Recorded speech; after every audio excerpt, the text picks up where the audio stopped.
I have Varen on the call with me.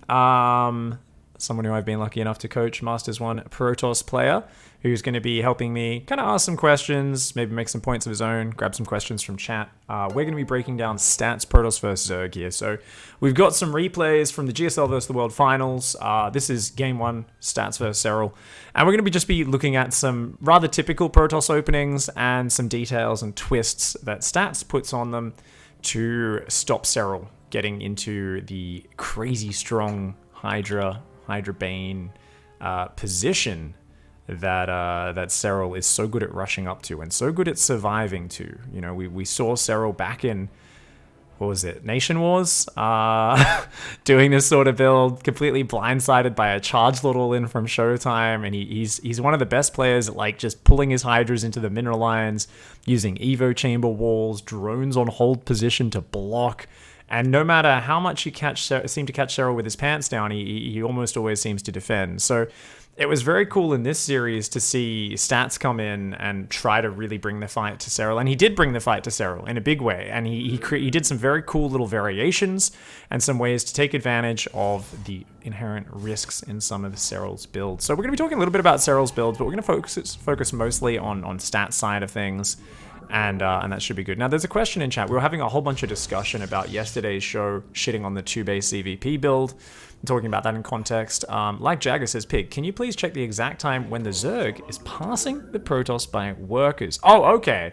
We're having a debate. Is it? Some people say it's around 3:30, others say it's 4:30. Okay. So in a normal build, which we're about to see here, when does the Protoss overtake the Zerg? Overtake the Protoss and workers. Normally, it's just about the 40 worker mark for both sides. Like Jagger, I don't actually know when that happens in game timer, but we can double check that real quick in this game. So. Yeah, it looks like it'll be about 4:30, something like that. Let's take a look. Oh my. Oh yeah, a couple extra drones went down in this game. So yeah, Serral did get forced to take the 3rd base. We're going to talk about that in a second. Really cool little detail on this map, which you'll only see at pro level.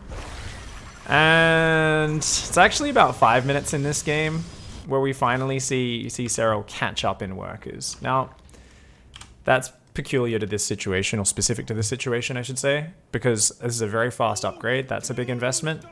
He's been very safe with the fast spore crawlers. Now, why was he so fast on his spores? It's because he didn't have vision of the Stargate. He decided to be careful with his Overlord. So one of the things that happened is Serral was worried about a Stalker coming out, very common at pro level. So you notice he keeps his Overlord here for a long time until he saw the 2nd Adept pop out. So if a Stalker popped out, he would have been able to run to the high ground, keep that Overlord alive, which is very important. If your opponent doesn't open Stargate, to have that Pervert sitting on the Pervert pillar over here is super, super important, right? But because he comes in and he hasn't spotted if it's Phoenix or Oracle yet, actually, no, he does. Oh yeah, but he still goes for very fast Spore Crawlers. Let me double check that Spore Crawler timing. So I guess you're playing against Stats, best player in the world. You don't want to delay the Spore too long. So he goes for about 3-minute 40 Spore Crawler. Very safe Spore Crawler timing in the main. Drops one in the 3rd slightly later. He can kind of afford to do that because he's got 2 queens here. 2 queens is enough to deal with an Oracle as long as they're in position ahead of time. And that's going to kind of work out okay. But yeah. Serral also built a few more Zerglings than normal because of that double Adept pressure. Of course, both Adepts die, which makes it a lot harder for Stats to secure the 3rd base as well. Which means, you know, +1 melee Zerglings especially going to be a bit of a big threat. But yeah, it's about 5 minutes in this game where that worker count kind of overtakes. Now, I think you'll often find it's a little bit more, I think, linear when it's not a Stargate opening and when they play a little bit more defensive with something like a Archon drop. You'll see the Zerg get up to 45, sometimes even 50 drones. Build a whole bunch of units. Protoss will often overtake if they're doing a fast 3rd behind that for just a little bit, but then the Zerg will squeeze out one big round of drones on 3 base and just very quickly jump to 65, 70 workers and be a little ahead. So there's a bit of a bounce back and forwards on that one.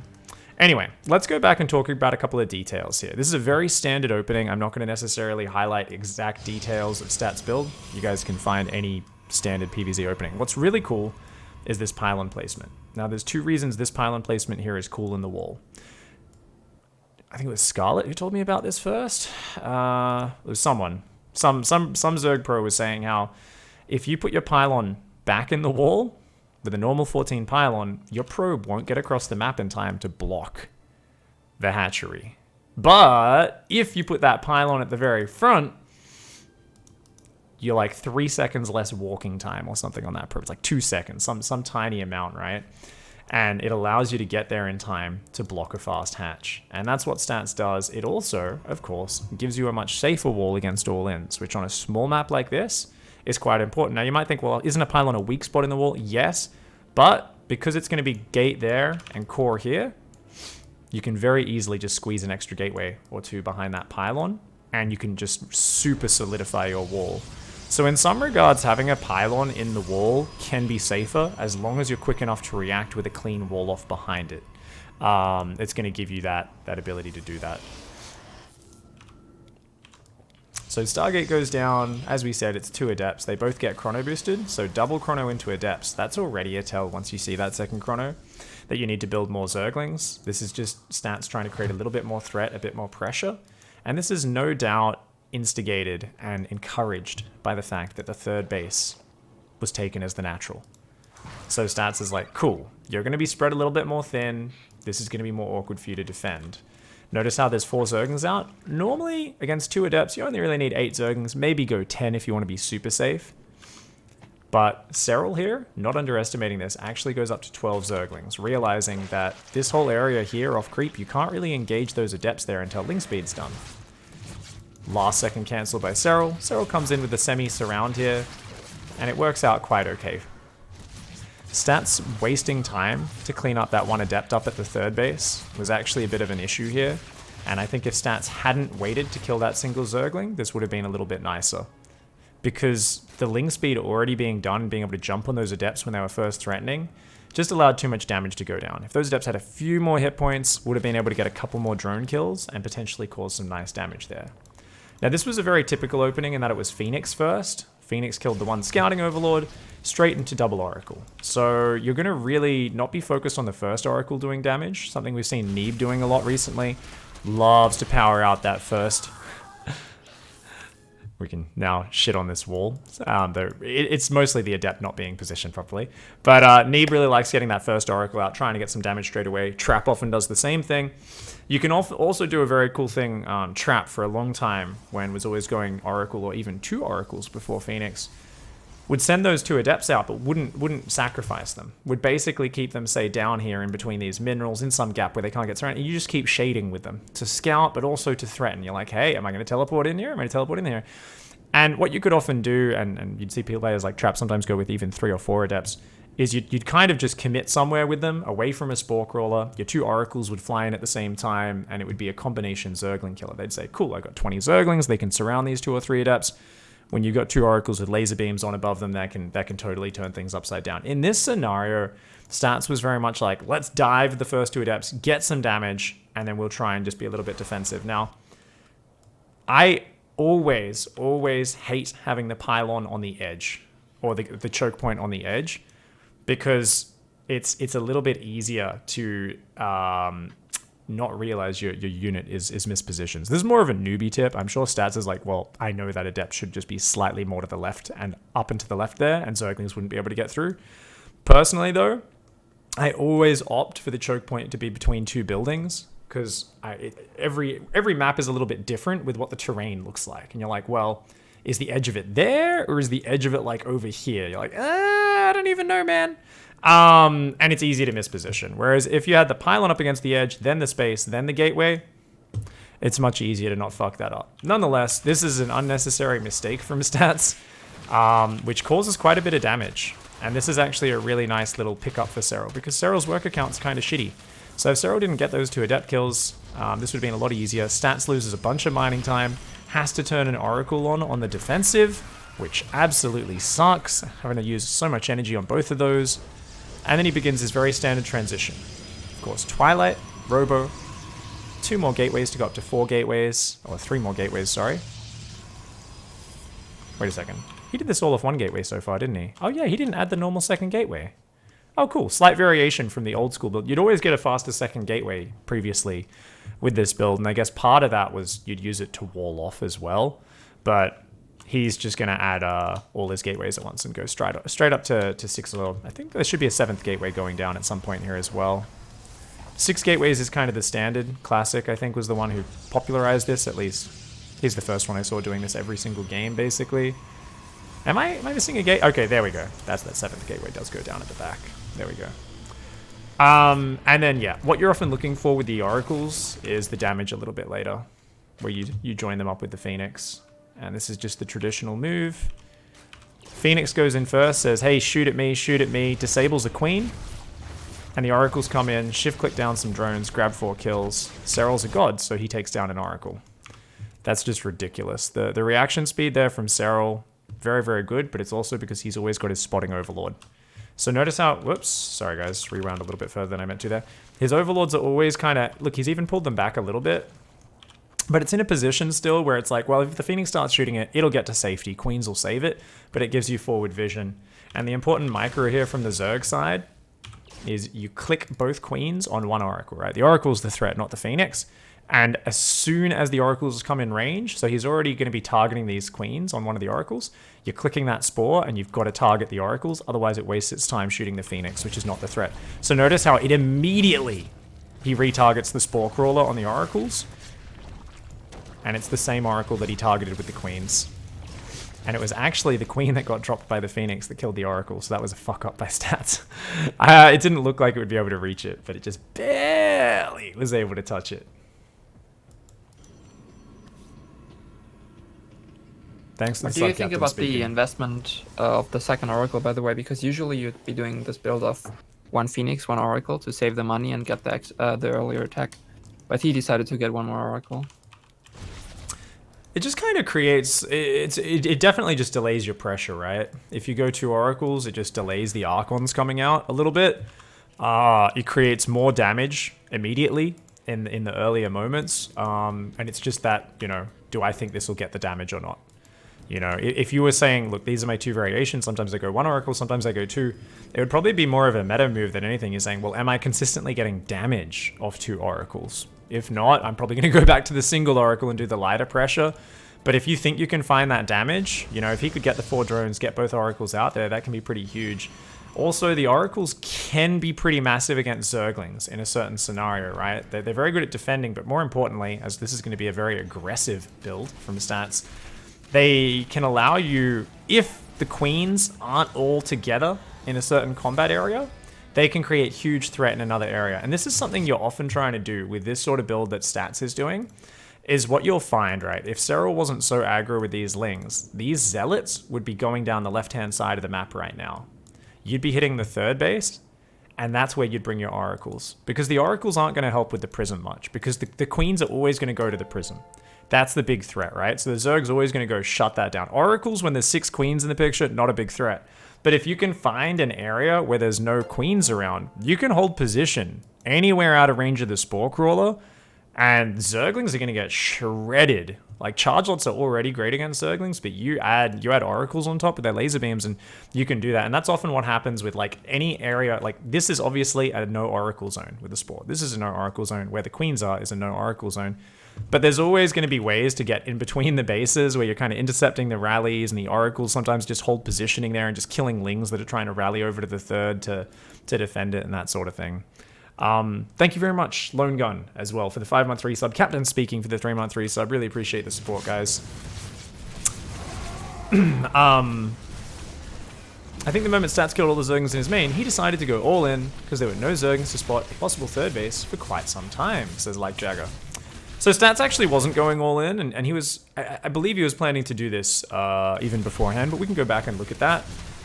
You know, maybe he committed a little bit more because of that. I think definitely if we look at Stats scouting before this, like this is a very flexible opening. This is quite standard, right? And you won't always commit crazy hard to it. Sometimes it's literally just, oh, Archon drop here, 6 Zealots attack the 3rd, but you're already adding Immortal production. You're already adding a Forge. You're already maybe even going for Psystorm. You know, you're getting into your normal things. You might even go a 2nd Robo for more Immortal production, right? Though against Hydras, I'm pretty sure if your stats, you're going to be rushing Storm if you're going for the later game. And you can absolutely do that off a 6th gate. Now, this is a 7th gateway. It's a little bit heavier pressure. And the big reason you would want to do that normally is because you know your opponent's being what we call a greedy D-bag, who's trying to go straight to Hydras, just off Zerglings. No Baneling Nest, no Roach Warren. It's just Queens and upgraded Zerglings. And that is absolutely a somewhat greedy play. And don't get me wrong, it's kind of Serral is so successful with it, it starts to almost redefine it and say, no, you can get away with this consistently. You've just got to execute really well. Whereas for a long time, the idea of going straight to Hydras off just Queen Ling was like, you can't get away with that. That's greedy as shit. But, you know, we're starting to change our views on it. But stats definitely showed a lot of weakness and ways to abuse this style with how he took advantage of it in this game.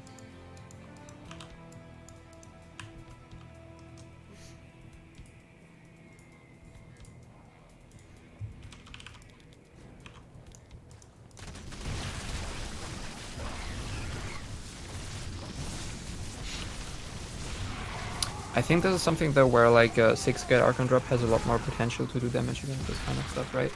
Because the 4-gate Archon drop doesn't have as much aggressive capabilities as this one. Yeah, and 4-gate was meta for a little while, right? And then people just got very good at handling it. They're like, oh yeah, 2 Archons, maybe you warp in a few Zealots. People are like, you know, it was too simplistic, right? The extra 2 gateways going up to 6 gateways, it changed that equation a little bit. It was like, all right, no, this is not going to be the same easy hold. And that's a lot of what it's like playing against Zerg. Zerg often takes the place of the greedy shitbags, right? And the other races are kind of changing up their timings to take advantage of that. You can think about this in many different matchups, even in Zerg vs Zerg to a certain extent, because it is Zerg players versus Zerg players. Muffinator, thank you so much for the 32-month resub, dude. So, what's a good example of this? I mean, think about when Beyond, back in his heyday, was playing the 2-on-1, and the Zergs first realized, I don't need Banelings to hold this. Like, they don't even help that much against Beyond's micro. So what ended up happening was a lot of players were saying, let's just go mass Queen Zergling. They would have an insane Queen count, good number of Zerglings, and then after holding the first wave of the 2-on-1, they would drone to 66 to 70 workers, and they would kind of go from there. They would just be like, lol, I'm too far ahead now. Now I add Bane Speed and Spire and whatever else. And Beyond's adjustment was, okay, cool. After the first 2 medevacs, I'm going to swap my factory back on the start on the reactor. I'm going to build 4 Hellions and an armory, and I'm going to put 4 Hellbats with my push. Let's see how Queen Zergling does against, you know, against this when I bring a 3rd medevac of Marines, combat shields finishes, +1 finishes, and I've got 4 Hellbats and another 2 Hellbats rallying in. And he just like would kill the Zergs with this very small adjustment. Because what is Zerg at its fundamental core trying to do in all situations when they're in this building up phase? It's defend with the bare minimum of units and then go straight back to building workers, you know, straight back to teching up, right? So, you know, Serral's build absolutely takes a dump on 4-gate, you know, Archon charge lot, right? It's just like too easy, man. That Queen, by the way, that was manual focus fire, right? Because there's, I don't think, because I think a Queen would shoot a Phoenix as much as it would shoot an Oracle. Especially because the Phoenix flew in first. I think that was target fire, to be honest. Yeah, it was absolutely target fired. Jesus Christ. That makes me hate living in Australia so much when I look at someone do that. I'm like, I could never do that. I mean, I guess I could in my own qualifiers on the AU server, but like on ladder, no. Oh, actually, wait. I think maybe not. I'm gonna watch that one more time. So I'm just seeing if he actually selected that in time. I'm just really curious. I love watching these little details. Okay.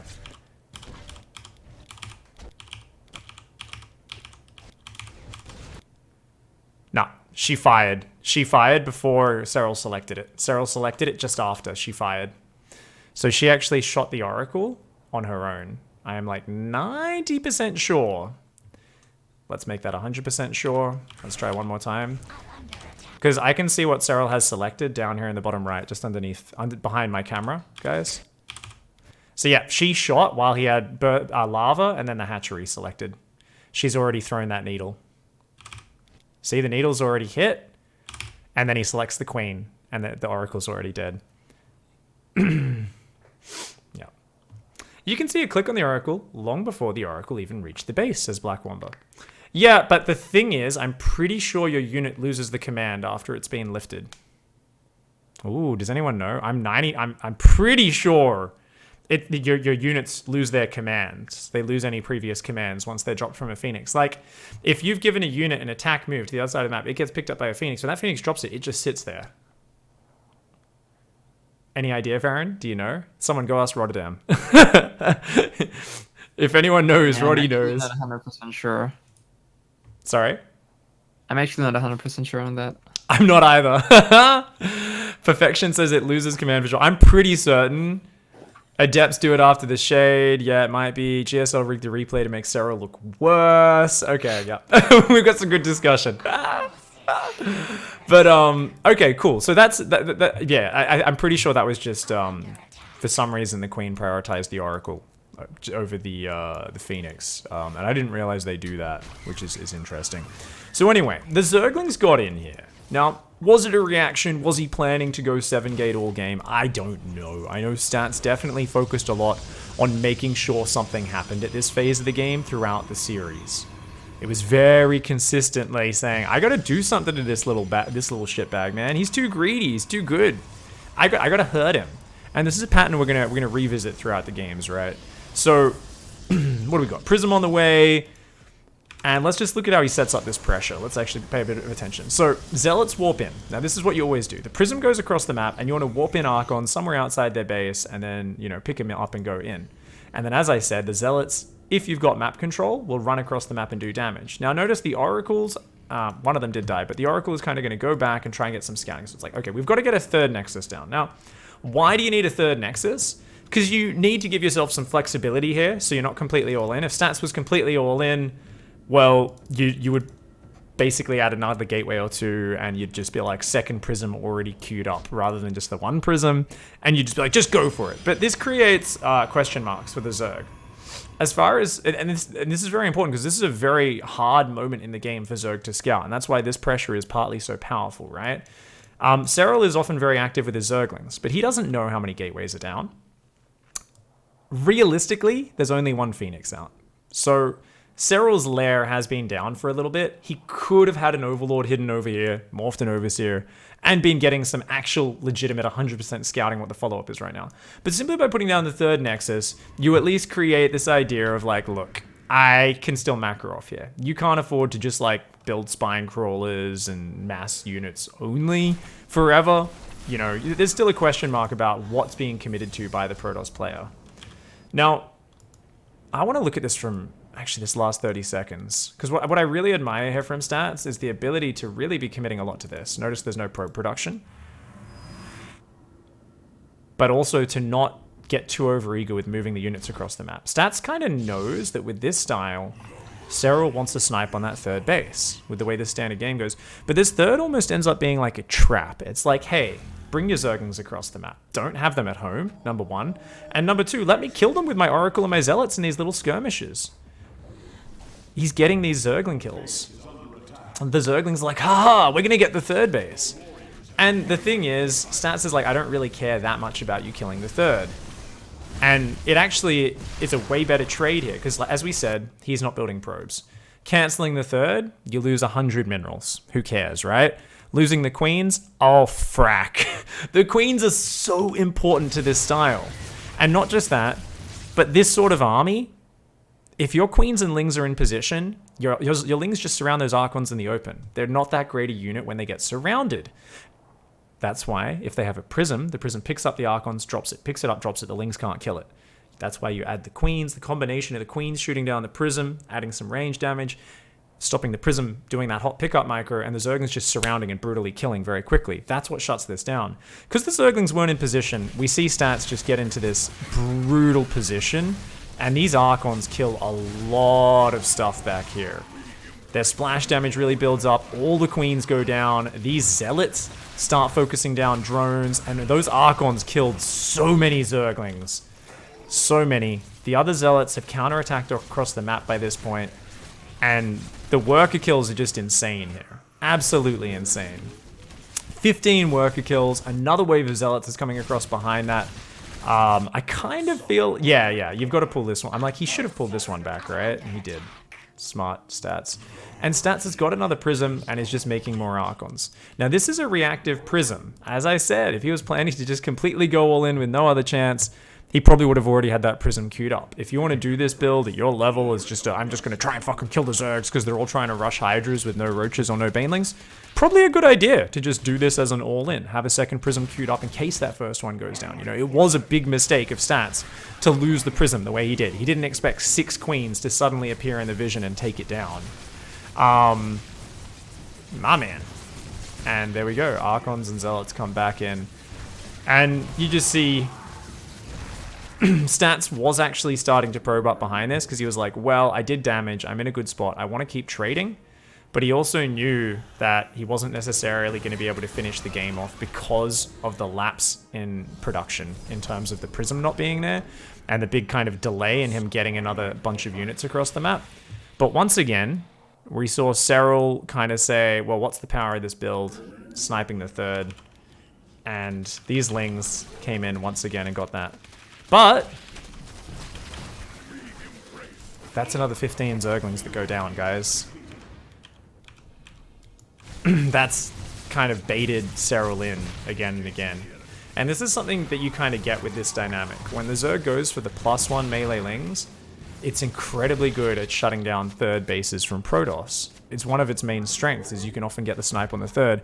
But if you're basically saying, I'm going to commit a little bit less to that, it does function as a little bit of a trap, where if the Zerg overextends into that, they're not going to be quite as ready at home. They're also going to keep throwing away units where really they just need to be stopping your attack.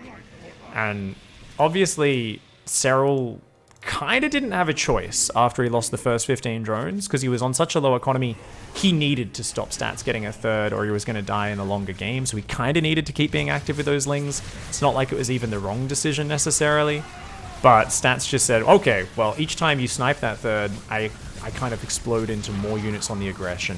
I get out there and I punch some people in the face. Cool. I'm probably going to close up this replay now. Any questions specific to this replay, Varen?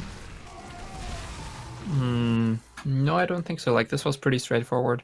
Yeah. I think just in general, like, +1 melee is a huge build order mismatch against Archon drops, because it's really good against any other kind of builds, like the double Stargate build, for example. And it's kind of decent defensively, but against Archon drops, I think it's just not very good. Oh shit, I just opened game 2. I don't want to watch game 2. Stupid cannon Was rush it on the cannon rush on Redshift. Redshift? Yeah. Yeah. I'm like, that was just Serral fell for the trap of trying to take the gold, which was ridiculous. Ridiculous. I was kind of happy though to see Stats bring that build out. Because I think that is kind of like a little bit of a weak spot when it comes to Serral. He sometimes doesn't seem as comfortable playing against Olins. Well, I was actually, was it yesterday? I don't know when it was. I was talking about how to defend cannon rushes. And we looked at Serral's replays versus Haas, and I was like, oh, he kind of fucked up versus every one of Haas's cannon rushes. And if he wasn't Serral, he probably would have died. Like, Haas made quite a few mistakes, and Serral always put himself in a nasty position. I was basically just like, oh, this was meant to be a tutorial on how to hold cannon rushes, because I remember Serral kind of stomping on them. And then I then I went and actually watched the replays, and I was like, oh, don't do this, guys. Don't do it this way. This is like so hard. He's having like the scrappiest Ravagerling micro battles versus Immortals and Batteries. I'm like, yeah, you don't want to let it get to this point. Like, this is really, really hard to win. Yeah, I don't even think I'm gonna put that one up on YouTube. I was like, guys, we're doing this. People keep asking me how to stop this battery contain. And I was like, oh, this is not a good example of how to do it. But yeah, Serral's a god. So obviously that was a Redshift game. So anyway, we're gonna go forward to this one. When would be a good time to scout with an Overseer or Changeling? Count the warp gates for a Mass Zealot or other roll-ins, says Crewhay. I mean, if your lair isn't fast enough, you literally just can't do it, Crewhay. So the thing is, you've just got to kind of be active with Zerglings. And you've got to say, look, if my opponent's building a third, but they haven't actually finished it, and I'm not actually seeing a lot of probes on it yet, or it's finished and it doesn't have any probes on it, I still should react as if it's a 2-base all in. And I should say to myself, hey, you're on maximum of about 45 probes, effective economy. If I go to 55, at most 60, that's like more than enough of a lead. And it kind of depends on your own tech choices and stuff. Obviously, every build has its own little rules. And then you want to mass units off that while you verify what the fuck's actually going on with overseers, with active Zergling scouting. Hey, oh yeah, there's lots of probes rallying over to that third base now. Cool. You know, in that last game, if we had to summarize it, remember, if there was 20 Zerglings with those queens at the very start, that's a completely different game. Serral had all 30 of his Zerglings or so on the other side of the map, next to none at home. Even though the queen's got the prism snipe, he lost all of his queens for it, and those queens are the real anchor in these sort of situations, because as their energy grows, they get more and more powerful. Serral had to replace a lot of those queens, and they ended up having a few transfuses. There was that one fight where he had that spine crawler at his third, and he landed like 4 transfuses in a row, and like all the zealots died, and then there was only archons left, but there just wasn't quite enough queens and hydras. And Serral was overwhelmed. Imagine if there was a few more transfuses there. Imagine if Serral hadn't lost 15 drones. Serral would have been all over it, right? So it's definitely something which is very dependent on exactly how the situation plays out, right? It kind of depends in each game. But if you've got your units in position, you can stop these sorts of pressures. You know, what Stats did last game is a more flexible build. As we said, at any point, he could just start building probes 3 at a time, which he did start doing, and transition on from there. He did not start transitioning tech-wise, only probes, because he had tempo and he said, let's just keep making chargelets and archons. Let's keep going, let's keep going, let's keep going. And it worked, right? It was the right call for the situation. But you very well could choose to do that in a different manner. You don't need to play it out that same way. So let's fast forward from here. Let's take a look at this next game. Now this one is a proxy Stargate, guys. So it's going to hide the Stargate, make it unscoutable. It's going to wait for 2 oracles and then go for a dive. It's also going to be something where the Stalker at home helps sell the story of, hey, I'm doing something else. And Serral, because he's conservative with that Overlord, he doesn't like to lose it. He does not like to throw that Overlord away. He, you know, he's going to kind of be blindsided. That being said, Serral's a safe player, has a Spore Crawler finished in his main, 2 queens in his natural. He's ready for a single oracle to potentially show up because he knows this is an option. A lot of players on ladder would not necessarily play so safe. Completely surprised, and yet only loses 5 workers and kills one of the oracles. Very quick queen pulls, incredibly quick drone pulls, and that's just brutal. That's a failed proxy Stargate for sure. I think we have to say though that stats micro on the oracles was kind of atrocious though. Oh I think that didn't look very good at all. He mistargeted a lot of the time. Let's go back a few seconds. So, Oracle micro. Let's very quickly talk about that. So a lot of people don't realize how to micro oracles, right? So basically, if your opponent doesn't react, which most people won't until you start getting to a pretty high level on the ladder, it's pretty easy to micro oracles. You just turn on the lasers and you shift click on some drones. And they're going to fucking kill a bunch of them. The problem is, oracles, if the drones pull away, will have stopped moving because they'll just stop above them, and oracles have incredibly slow acceleration, right? So at high level, you decelerate here, there's a Spore, there's a queen, you're going to lose your oracles. So what Stats needs to do, and what you always want to do as a high level player, or someone who wants to get good oracle micro, is you want to move, target a drone. Move, target a drone. Move, target a drone. And that allows you to kind of glide while you're shooting and then immediately go back to full speed. So you lose only a tiny bit of acceleration, tiny bit of your momentum, and then you keep moving. Now, by pulling your drones away, you force your opponent to do that. And there's much higher chance your opponent misclicks or accidentally targets separate workers rather than just going bam, zap, zap, zap, zap, zap with the shift click we were talking about before. So Serral, by pulling away, does that. But not just that. You want to make sure you're clicking on the same drones, especially if you come in with just one oracle. This is really hard. If Serral stacks the drones, notice how he's clicked them all on these minerals and they're all on top of each other. If you go shoot, move, shoot, you're probably going to be hitting separate drones with each click, right? It's very hard to make sure you're clicking on the same drone when they're all in this fucking disgusting bundle. So a single oracle here is really fucking trash if they just stack their drones up. You're like, fuck man, I can't actually click on it. Ah, shit. But with 2 oracles, you should be able to go one shot a drone, move, one shot a drone, move. So because you're both shooting at the same time, it should work just fine. Let's see.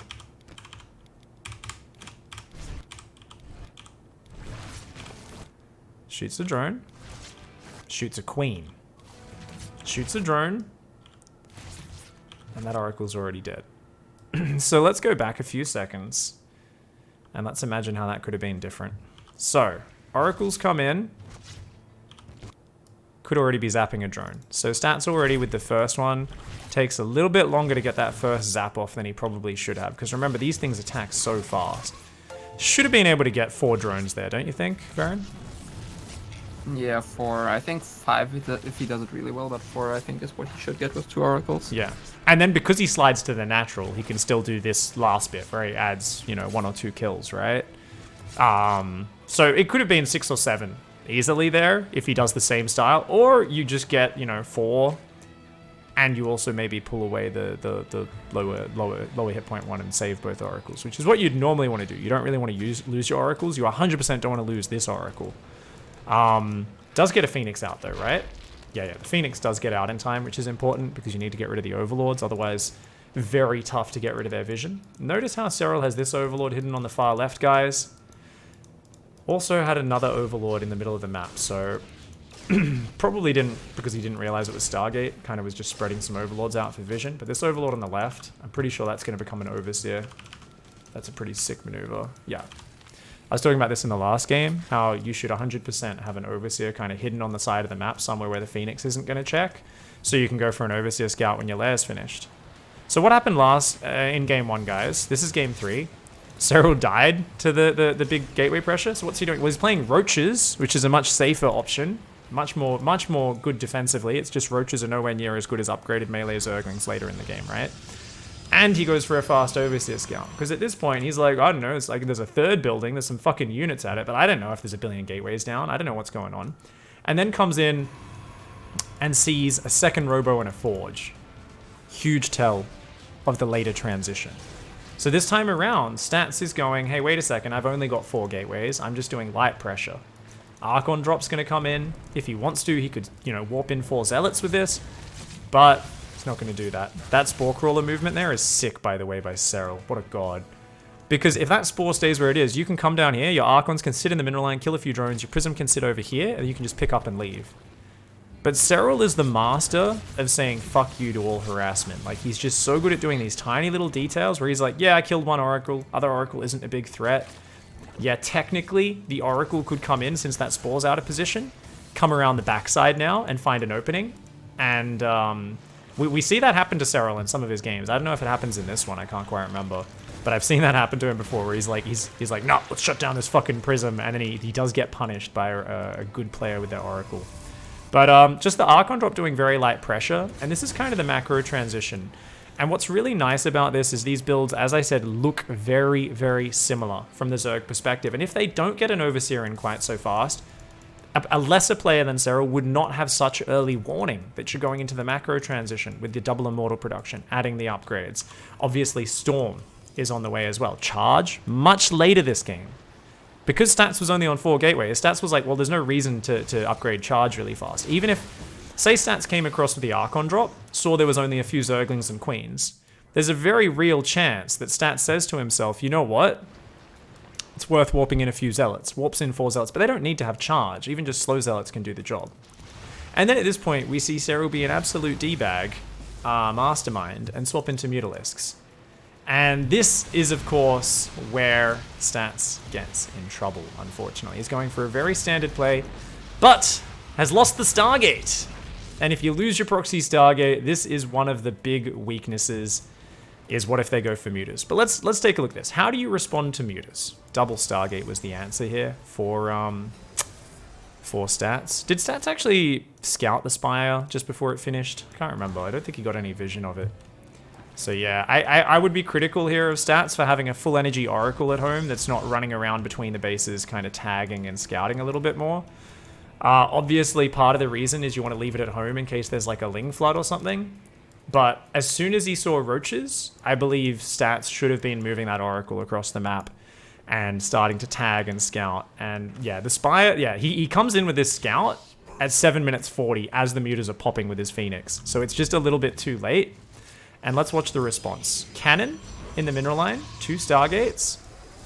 he would probably put a cannon in every mineral line when he gets the money. Doesn't have the money just yet.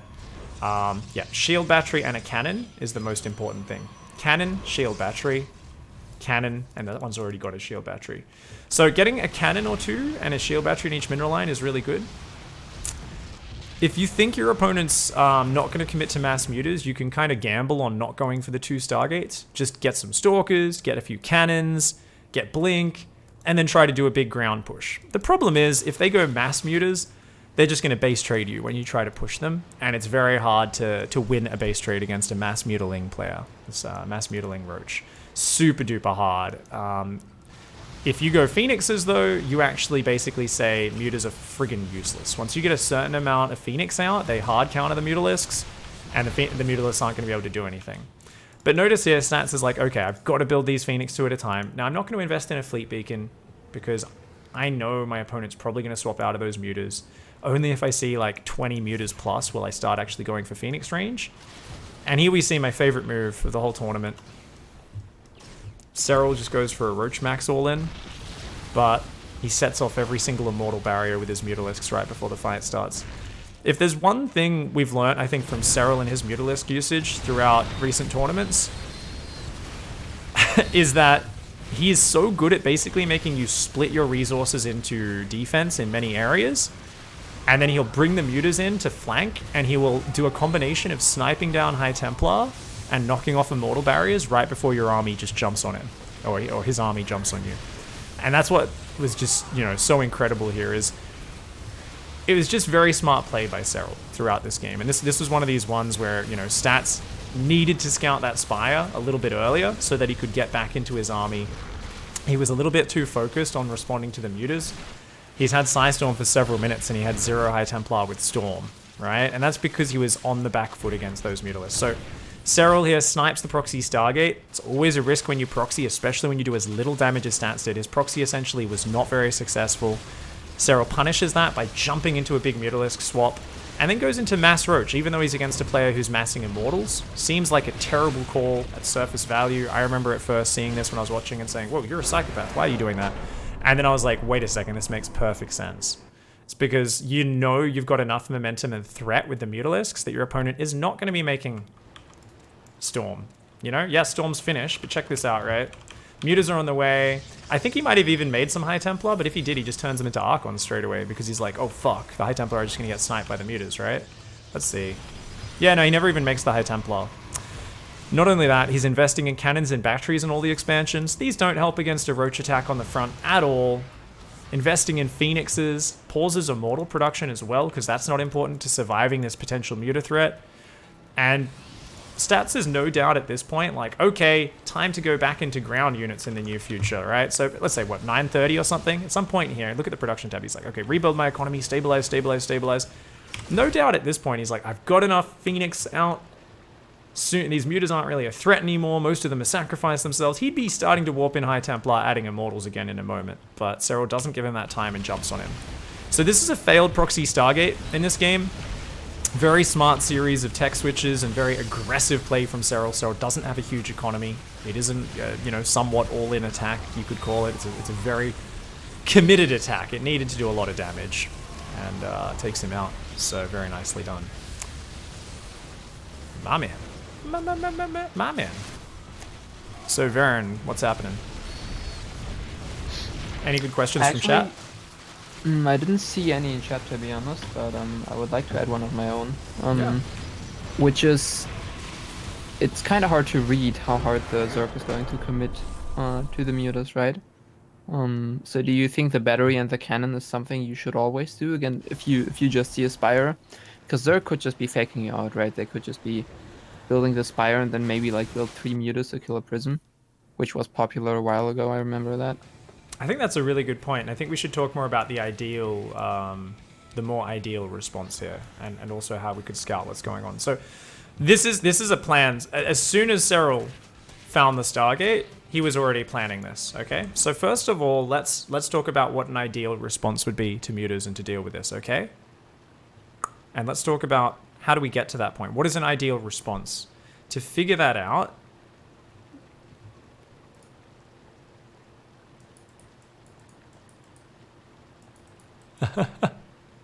Okay, no worries. Sorry. Distracted by chat. What do we need to do to properly understand what a perfect response would be? We need to understand our opponent's build.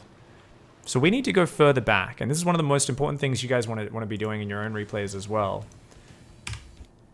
Serral has chosen to fucking rush the lair this game. Okay? He's gone roaches. He's rushing his lair. Now that's pretty normal. Why? Gives you roach speed, means you can be aggressive with your roaches. Gives you that overseer, which he's already planned to scout with. This overlord positioning is planned to scout what's going on over here on this left-hand side of the map, okay? At this point, he's found the Stargate. He knows he's going to be able to take the Stargate out of the equation. Very quickly, the wheels are turning. And I'm sure Serral, at this point, probably already is thinking about mutas. But I'll tell you 100% when we know he's committed to those mutas.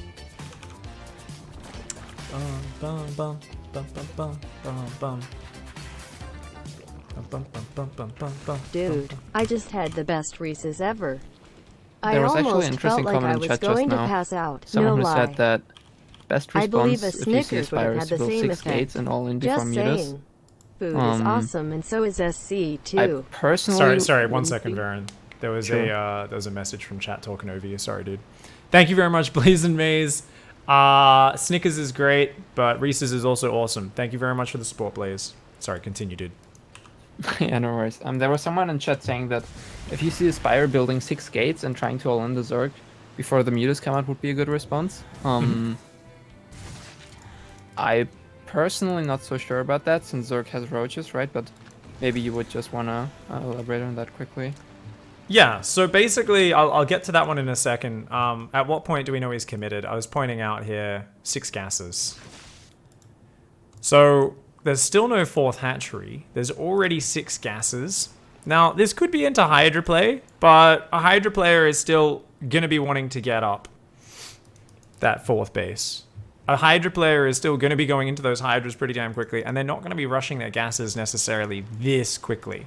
So already, in of itself, a potential tell here is your opponent's going for that gas. Okay, cool. Well, not just that, but we are going to see the 4th base does get quite delayed here for Serral. Now, if your opponent is just gun-ho beelining towards mutas, is the answer to just do a 6-gate all-in? Or do, and I would actually, if you're calling it an all-in, and it's after you've spotted the Spire, it should be more of like a 9-gate, right? I would say it's more of like, if you're going all in, like you want to fucking kill him, right? You want to hit him hard. Thing is, Roaches and Ravagers, and to some extent Zergans, but mostly Roaches and Ravagers are the best defensive unit against any 2-base timing, right? Yeah, you might have a 3rd finish, but if you don't have any probes on that, you're trying to kill him with your early Archon Zealots, maybe an Immortal or 2 you've built, you're essentially doing a big 2-base attack. That's really what's happening, right? Roaches and Ravagers can defend that. If Serral scouts this, Overseer. Serral is a reactive player. He's not completely like, I'm just going to build mutas no matter what. He can make enough Roach Ravager to defend. Now, don't get me wrong. There is something to be said for exerting pressure, especially if you've already committed to 6 gateways. You should 100% be committing to some pressure and forcing more Roaches. And if you can force Ravagers as well, that's amazing. That's fantastic, right? Because that's all gas. It's expensive things. But it's definitely not 100% necessary, because remember that this is just 200 minerals and 200 gas, right? We sometimes look at this Spire as a Protoss player, and all we see is hundreds of flappy little fucking dirty mutalisks running around our base killing our shit, and we think, well, that's thousands of minerals and gas. If we could just kill them when they're investing that money in that, when they're not investing in ground, I mean, that'd be great. But against a very high-level reactive player, that's very difficult to do. But let's imagine remember I said earlier, we should be a bit more active scouting. And I think by this point already, even if you somehow, the Spire is hidden in a random corner of the map, or you somehow just miss it, it's in this weird spot you don't see, I think we absolutely should have had a bit more vision with that Oracle I was talking about before. We've known it's Roaches for a long time. I think as stats, you should have been over there checking out what's going on, dropping some revelations. And I think simply seeing, wait a second, why haven't I seen any Hydras? Why haven't I seen any 4th base? You should already know there's something missing. And I think, honestly, just going into 2 Stargates is not a bad call here. You can always cancel those Stargates if you start seeing Hydras coming out. Lots of Hydras instead. You're like, because the moment they're building Hydras, it's very unlikely there's Mutalisks coming out, all right? Very unlikely. So it's very important, I think, for you as the Protoss player to just kind of go, wait a second, there's some stuff missing here. Like, what is my opponent up to? And stats should have been scouting for that. So what would that have been? 2 Stargates. Now, the huge difference here is, well, this all started because you said, well, is the cannon and the battery really worth it if it doesn't help? We'd love to skip that cannon and that battery. I think always having a cannon in the main and the third is not a bad idea, but we would much rather have those Stargates finished, already have 2 Phoenix out, we're chrono boosting them like crazy. I don't know if you guys have ever seen chrono boosted fucking Stargates with Phoenix, but it's, oh my god, it's like watching just steroids. It's ridiculous. It's just muscles pop out of everywhere. Phoenix just pop out so fast when you keep chrono boosting those. By the time these get over here, you've got 4 Phoenix joining up. Going, hey, wait a second, that's only 10 mutas. 4 Phoenix can do pretty good microing against that, especially if your stats, you're playing on low ping and everything, you know, you've got really good micro. A 5th and 6th Phoenix come out, and you're bam, straight back to mining. You don't even need to build more Phoenix. You're just like, I've got 6 Phoenix, I'm gonna hunt down these mutas that are here, and I'm gonna go straight back into making High Templar for Storm, chrono boosting Immortals, chrono boosting my +2, and I don't need to invest all this money. The problem is when you're surprised by the tech, right? The problem is when you're completely blindsided by it. Because then, we're losing mining time right now. We're losing a lot of mining time here, okay? We already lost a few probes. We're building those cannons and batteries, which we'd rather avoid if we could. The mutas get another probe. Another probe. Another probe. So that's 6, 7, 8, 9, 10, 11. It's a total of 11 workers that have gone down to these Mutalisks. And we're still distracted. We're replacing probes. We actually, as stats, have the money right now to be building High Templar, and we absolutely should have been building them to buff out this army and make sure we're safe against a follow-up attack. We should be building more Immortals very soon. But we're still so focused on like, oh, I've just got to fucking Maynard probes around and put probes back on gases and pull probes away. I've made a pack of Stalkers. The amount of money that is absolutely fucking useless trash in a frontal engagement. Stalkers are a terrible, terrible fighting unit. The cannons and batteries, that amount of money. All of this stuff is coming in. And then on top of that, because the mutas haven't been pushed out of the game, they get to activate every single immortal barrier and the Archons, right? And it is just about keeping track of what the Zerg player is going for. Seeing in this game, the 4th is not at a very fast timing. There's not any Hydras coming out. You've gone for all your gases very, very quickly. And as a Protoss player at a very high level, I am sure after this game, Stat said, well, I did lose my proxy Stargate. I really should have had an extra voice in the back of my head saying, mutas will cuck me, man. I can't build Phoenix reactively, you know? If you've already got 1 Stargate out early on, it's just so much better for you. But as we said, maybe Sats with his kind of slightly lazy scouting, slightly slow reactions, this probably would have worked if he killed 6 or 7 drones and kept both Oracles alive and then came in with another pass and killed another 2 or 3 drones. It would have totally changed the momentum of this series. That early damage, especially when you commit to something like a proxy, it is so important. And look at this, even here, there's not that many Roaches and Ravages left over. There were one or two more Storms in the bundle, the Immortal Barriers were there. Anything like that could have made a big difference here. And you gotta remember, Serral, yeah, he's still maxed. He's maxed on trash units with trash upgrades. His economy is not incredible. Even though he has a 4th base up, he was only at 65 drones for a long time. There's a very, very brutal turning point, right? Where if you don't just get completely destroyed and lose all your valuable units in the very first 6 seconds of the fight, you'll be in a very good spot. Cool. Any other questions?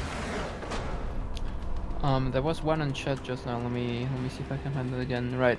Bolia asked, what if Serral goes Swarm Hosts in this position instead of Mutas, I assume? Swarm Hosts. Yeah, once again, you'll kind of figure out where they are. So with the Oracle and stuff, right? You can actually go Stargates to counter Swarm Hosts as well. So if you go, you could even go 2 Stargates there going, I think it might be a Spire. And you could actually go 10 Phoenix, and they'd actually be pretty fucking good against Swarm Hosts, as silly as that sounds. But on a big map like this, basically, you would probably, if you get wind of that, which you should be able to, just push out on the map, intercept them, stop them launching into your base. It's a big map. It's hard for them to get in range of your base and actually launch, damaging waves of locusts that get into your economy.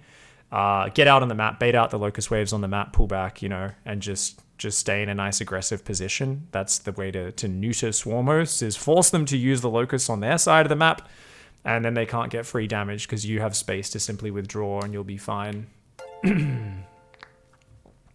No, these replays are not publicly available, guys.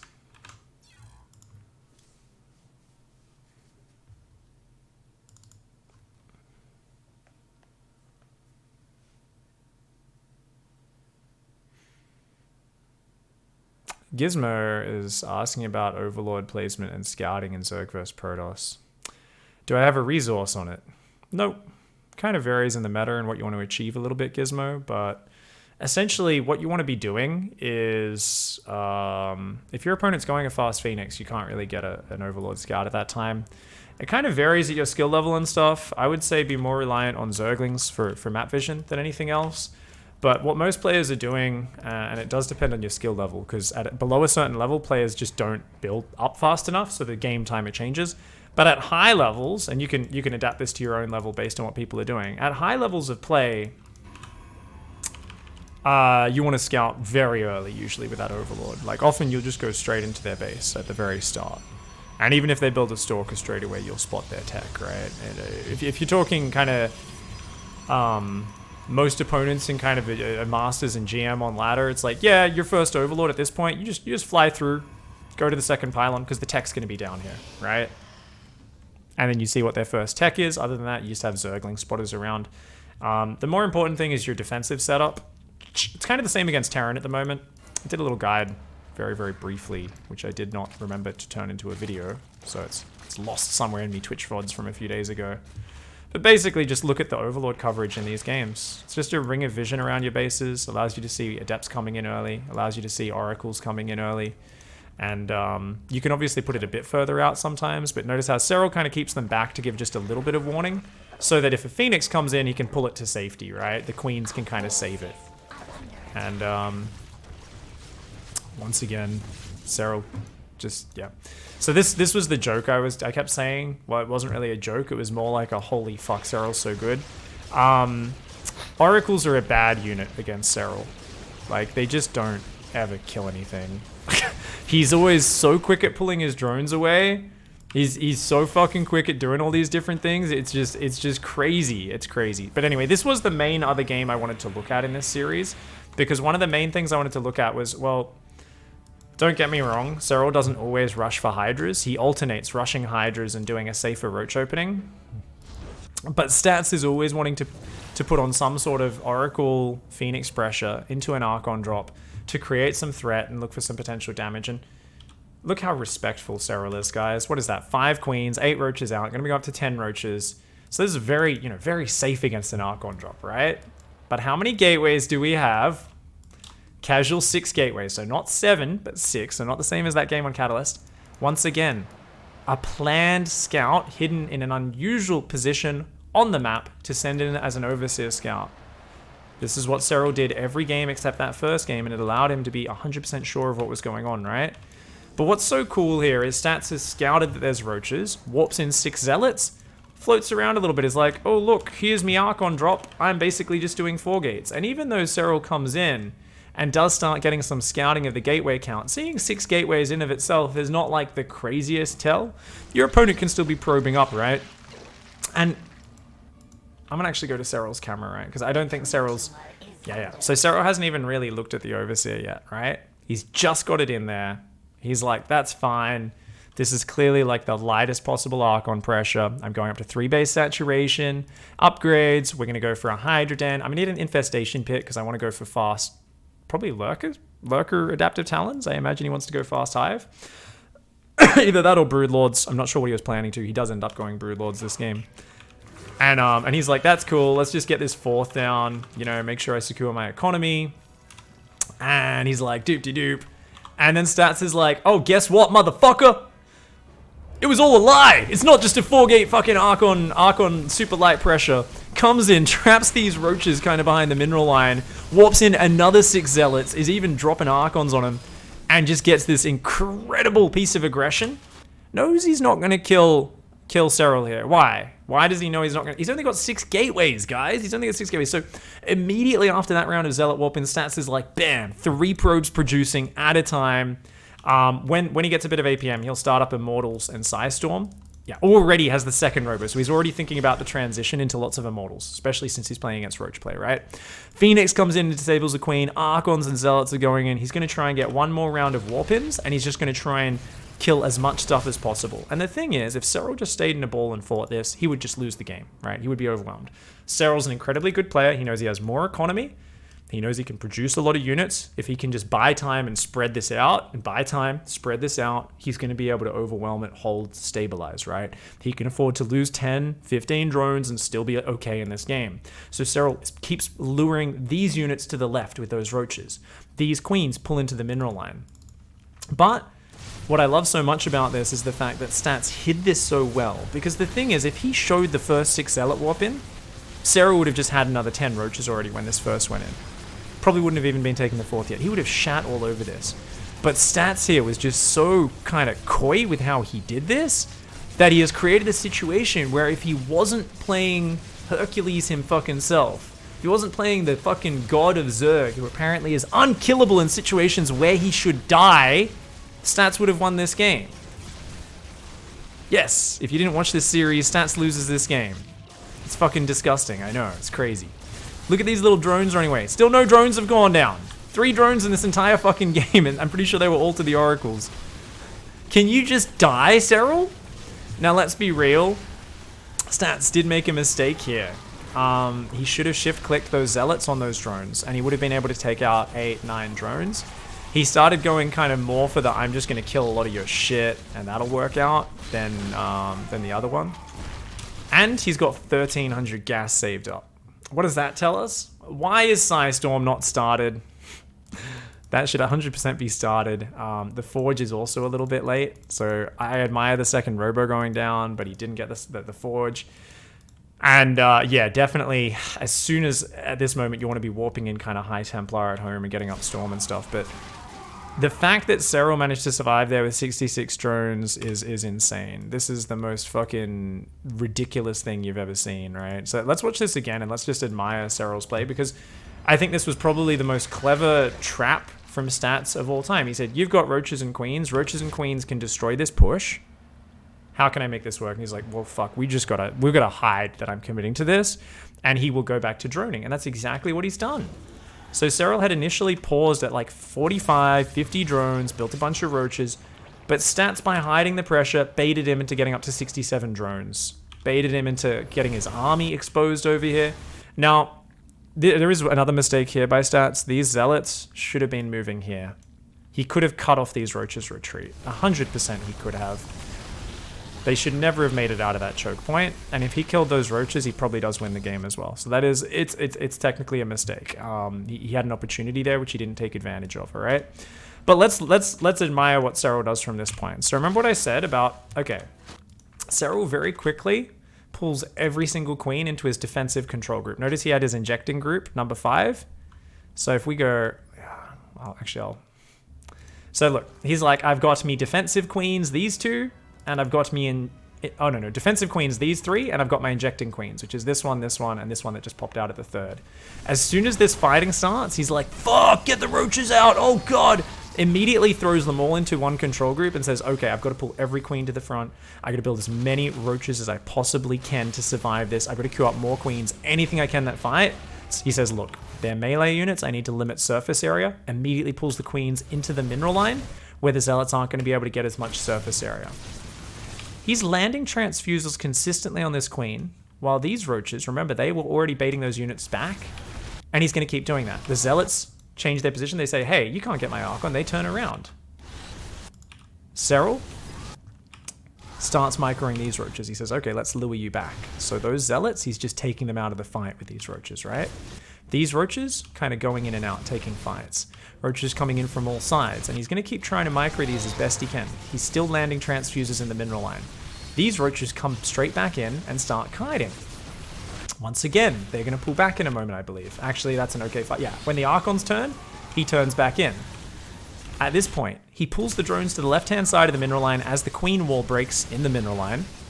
He runs, he knows he needs to keep the drones alive. And then he does a hold position here. Does he even hold position? I'm not even sure if he hold positions. Everyone was like saying on Twitter, like, the hold position was amazing.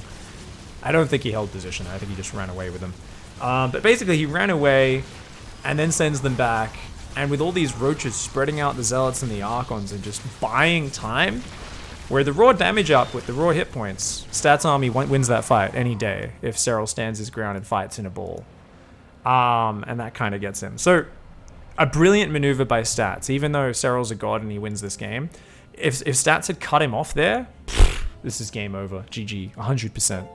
If he got those 8 roaches trapped at the 4th, Stats would have won this game, and I would have been very, very excited. Now, I think there was a mistake where Stats thought he started Storm, but didn't actually realize, because he's got the money for it, but he actually ran out of the minerals, even though he had the gas. So he comes back at some point here, and yeah, he tries to like scout with his Phoenix. He's got an Archon ready to harass. He finally starts Storm. He's worried about a counterattack, which is why, of course, he made 4 sentries. And he's trying to just go into a more normal Immortal Storm style. Problem is, you're on 3 base. Storm's not even done, and your opponent's already going to be starting Great Aspire. You're fucked. You're in a very bad position tech-wise. These roaches come in, cause a bit of a nuisance as well. Serral going to use that mobility a little bit. And yeah, I mean, what was interesting is Serral didn't play a high drone count. He didn't really drone this 4th base, but he goes for very fast Broodlords and just kind of pushes in, and Stats was just in a bad position because he didn't get enough damage done earlier and didn't transition fast enough out of it. Now, potentially, I would argue that he should have been pushing a little bit sooner here before those Broodlords got up. I don't think this is the right push path. I mean, the fact that he was trying to push through here shows more of like a attempt to feign pressure more than actually commit to it. But this is the genius of Serral, is he says, look, I just got to buy time for those Broodlords. There's going to be a window where you're at like 180 to max supply. I'm at max supply, but you have Storm, Immortal Archon, and I've got Roach Hydra. So I need to not let you push me at that moment. I need to threaten counterattacks, force you to stay home, and that'll buy time for Broodlords to get up. And once they're up, you'll be welcome to Dicktown. The other big mistake here is Stats definitely, I think, was just a little bit slow going into Tempests, which is, of course, what he needed. He did not realize how quick this would be, these Broodlords, because it was very, very fast that Serral went into them. And so Stats just kind of gets pushed back, and this is an unideal situation. You're in a really bad spot if you're in this spot as a Protoss player.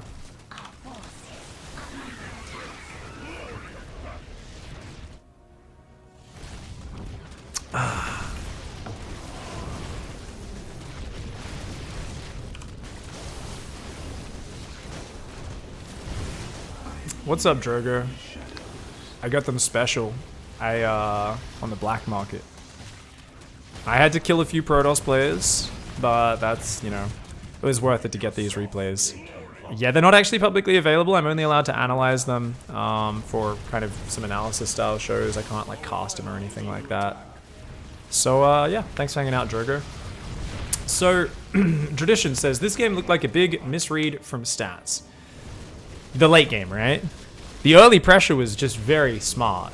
But yeah, he definitely did not seem to realize Broodlords were going to be coming. I think one of the things is you've got to scout a lot against Serral, because Serral is very decisive with the tech and which direction he goes. So decisive with what tech choices he takes, and yeah, you've kind of got to double check what he's going for, because he will swap into muters, and Stats was caught not scouting enough against that. In this game, he went into Broodlords, and Stats, you know, was once again caught not realizing. No Overseers. Yeah, I remember this is like the one thing that was like, maybe Stats can hold on. And he's like, no, I have detection now and stuff. Like, I've got Overseers on. Where are they? Where are the Overseers? Oh, here they are. They're all coming from the main base. Lol. Yeah.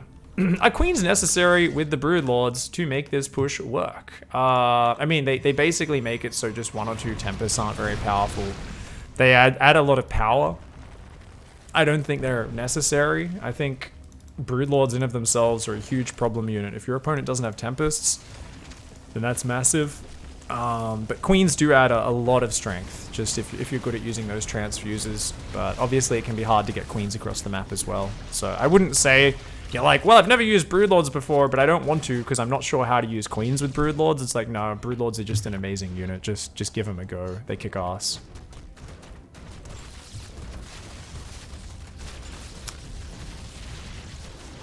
Oof.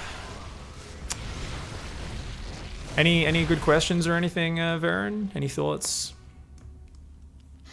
No, I think like this game was more or less pretty straightforward, wasn't it? Like Stats was very far behind after he quote unquote failed the pressure. Although as you said, probably comes down more to like Serral's amazing defense. Yeah. Yeah. But I thought hiding those Zealot Warpins was really cool. It was sexy, wasn't it? Yeah. You can probably fake out a lot of like lower level players with that. I wouldn't do that actually. I would say that's like more of a only versus high level players, right? I mean, you kind of could to lower level players a bit, but like, well, like low level players meaning players like below Serral's level, but still like GM maybe or something like that. Yeah. Well, I mean, it tricked out Serral as well, right? But yeah. I think it's definitely like, you know, you really sell the story. Right, you really sell the story of like, oh yeah, I'm just doing a light Archon pressure. Oh, you're ready for it. Can't do anything. And especially with the way this map works and how he knew Serral had to take this front 4th base, and he would kind of like definitely have an exposed moment where he comes forward to defend that. Like where, like it was one of these things as well where it's just so genius, because you look at that and you're like, well, I know you're gonna have to come out here. I'm gonna drop my Archons to deny your force. So your Roaches kind of have to come out here into the open to defend that 4th base, and it's like, it's just the perfect opportunity to spring this trap, you know? It's pre-planned, you know?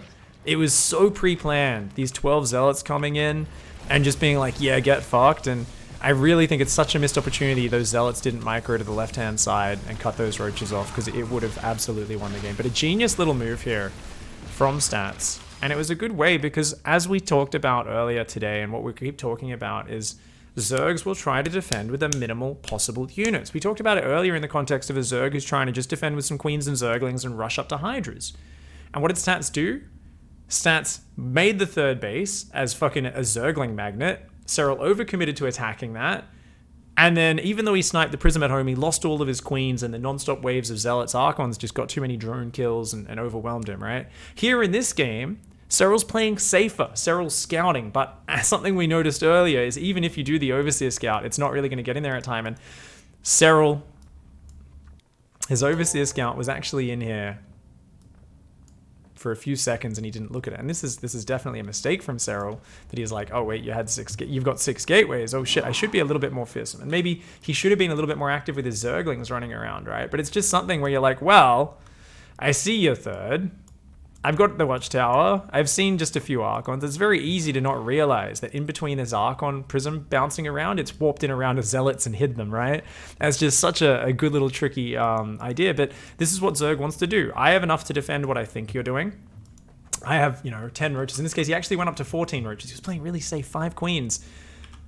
But just drones. Adds tech. This Protoss is going to be going Storm. No doubt there's a second Robo and a Forge on the way. And as we said, Serral wasn't really paying attention to his scouting because he was busy on the defense. And what Serral was about to do here was take a 4th, and I guarantee you he was going to look at his Overseer and go around with that in the Changeling and say, wait a second, there's no Forge, there's no second Robo. Oh fuck, hold on. Hold down units, build Roaches. There's got to be something aggressive happening if my opponent doesn't have those things. But he was a few seconds late realizing that, was like, oh shit. The trap was sprung on him, just before he kind of realized, wait a second, there's some shit missing in this base. He didn't get a chance to really eat up that Overseer scouting info yet. So good shit. Good shit there. Really nice games by Stats. I can't really remember exactly which one of these last games was any good. I think it was game 5 or game 6.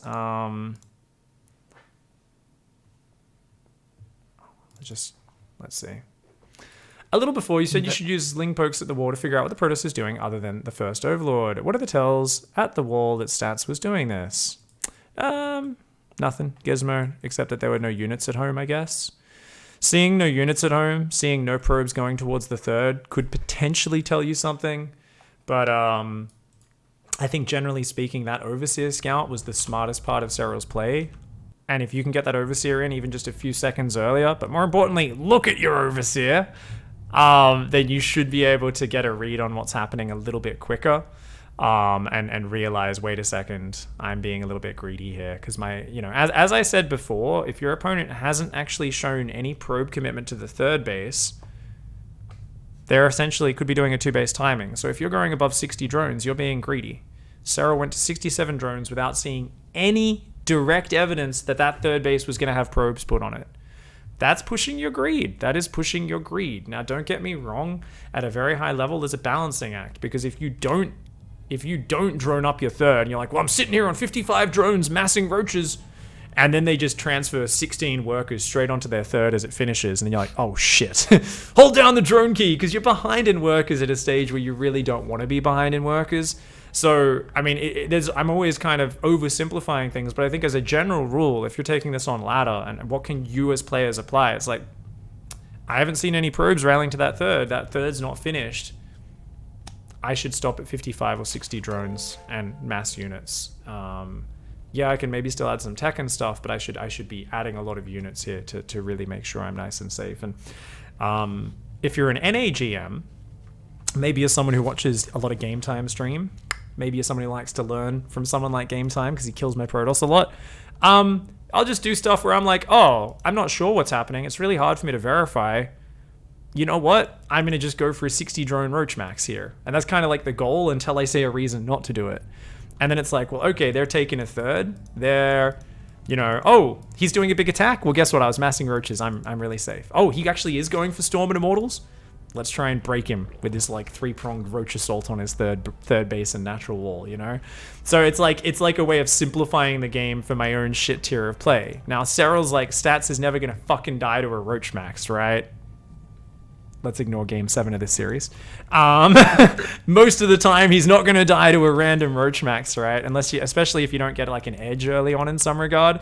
So it's one of these things where, Serral's going to be more eager to get that drone count up and to even, push his risks a little bit there. And he does get punished some games for it. Some games he almost gets punished like that last one. He wriggles his way out of it because he's a wily bastard. Like, I honestly, I just feel really sad for anyone who has to play Serral in tournaments. I'm like, man, that's not fair.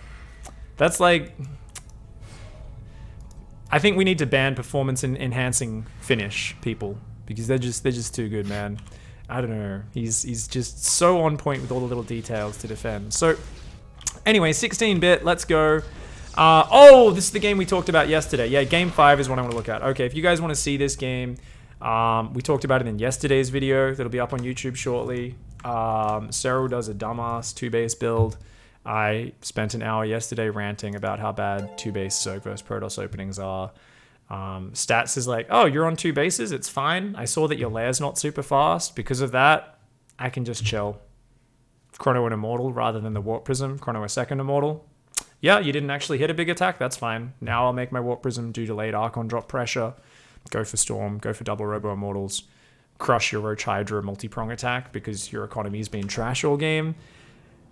Almost die to a Muta swap because Serral's a god, and then barely win the game in the long run. Here we go. This is the game we wanted, game 6. This was another really good game from Stats, and I think this is another game where Serral shifts back into Hydraling, if I remember correctly, rather than the safer Roach opening. But I don't think Stats commits too hard to his Prism aggression. Let's see. I really can't remember this game, so I'm going to learn with you guys. Any good questions, Varen? Any thoughts?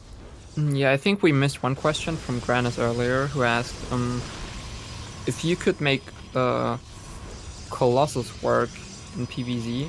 And I thought this was kind of unrelated at first, but maybe you should go over quickly why people are actually going Archon drops in PvZ.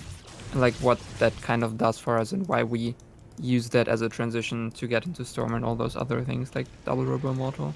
Okay, well, Charged Archon is just incredibly good at killing Zerglings, right? So we're seeing this Zergling opening, right? So this was the problem. Initially, it was like Zerg's like, I'm just going to make a really fast lair, go straight to Hydras, try to defend any pressure with Zerglings, okay?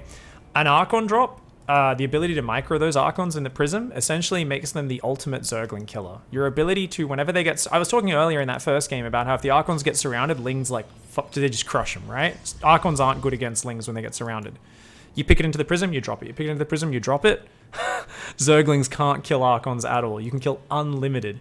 I remember when Archon drop was still new and Zerg players hadn't learnt their lessons. Shout out to like a year and a half ago, whenever that was, where I went Archon drop every game and I would kill 50 to 70 Zerglings every game because they would just A-move their lings at my prism and I would just fly away, picking up and dropping Archons. And I would just have this fat smile on my face. Shout out to my long-term stream viewers who remember those days, where I'd just be like, oh, and every game I'd open up the units lost tab, and before any of the real fighting starts in the game, I'd be up like 3,000-4,000 resources lost. So that particular dynamic, also in that same time, Scarlet was well known for saying, why would you not Archon drop every game? It's free damage, it's ridiculous, it's disgusting. They kill a bunch of stuff, they pick up, they go regen, and then they kill a bunch more stuff. Like, you know, all the Zergs were struggling with it because it was just such an efficient way. So the Archons either force roaches to come out, which is the best way to deal with it, or they force a combination of a lot of queens and a good amount of Zerglings, right? So initially, we saw a bit of a response there where people said, well, okay, you're gonna go for some Archon drop. All right, I'm gonna get queens.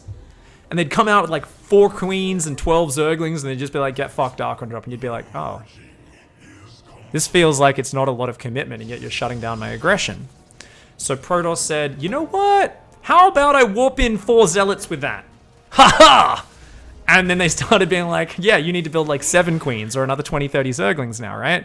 Zerg started reacting with a few more units to be safe.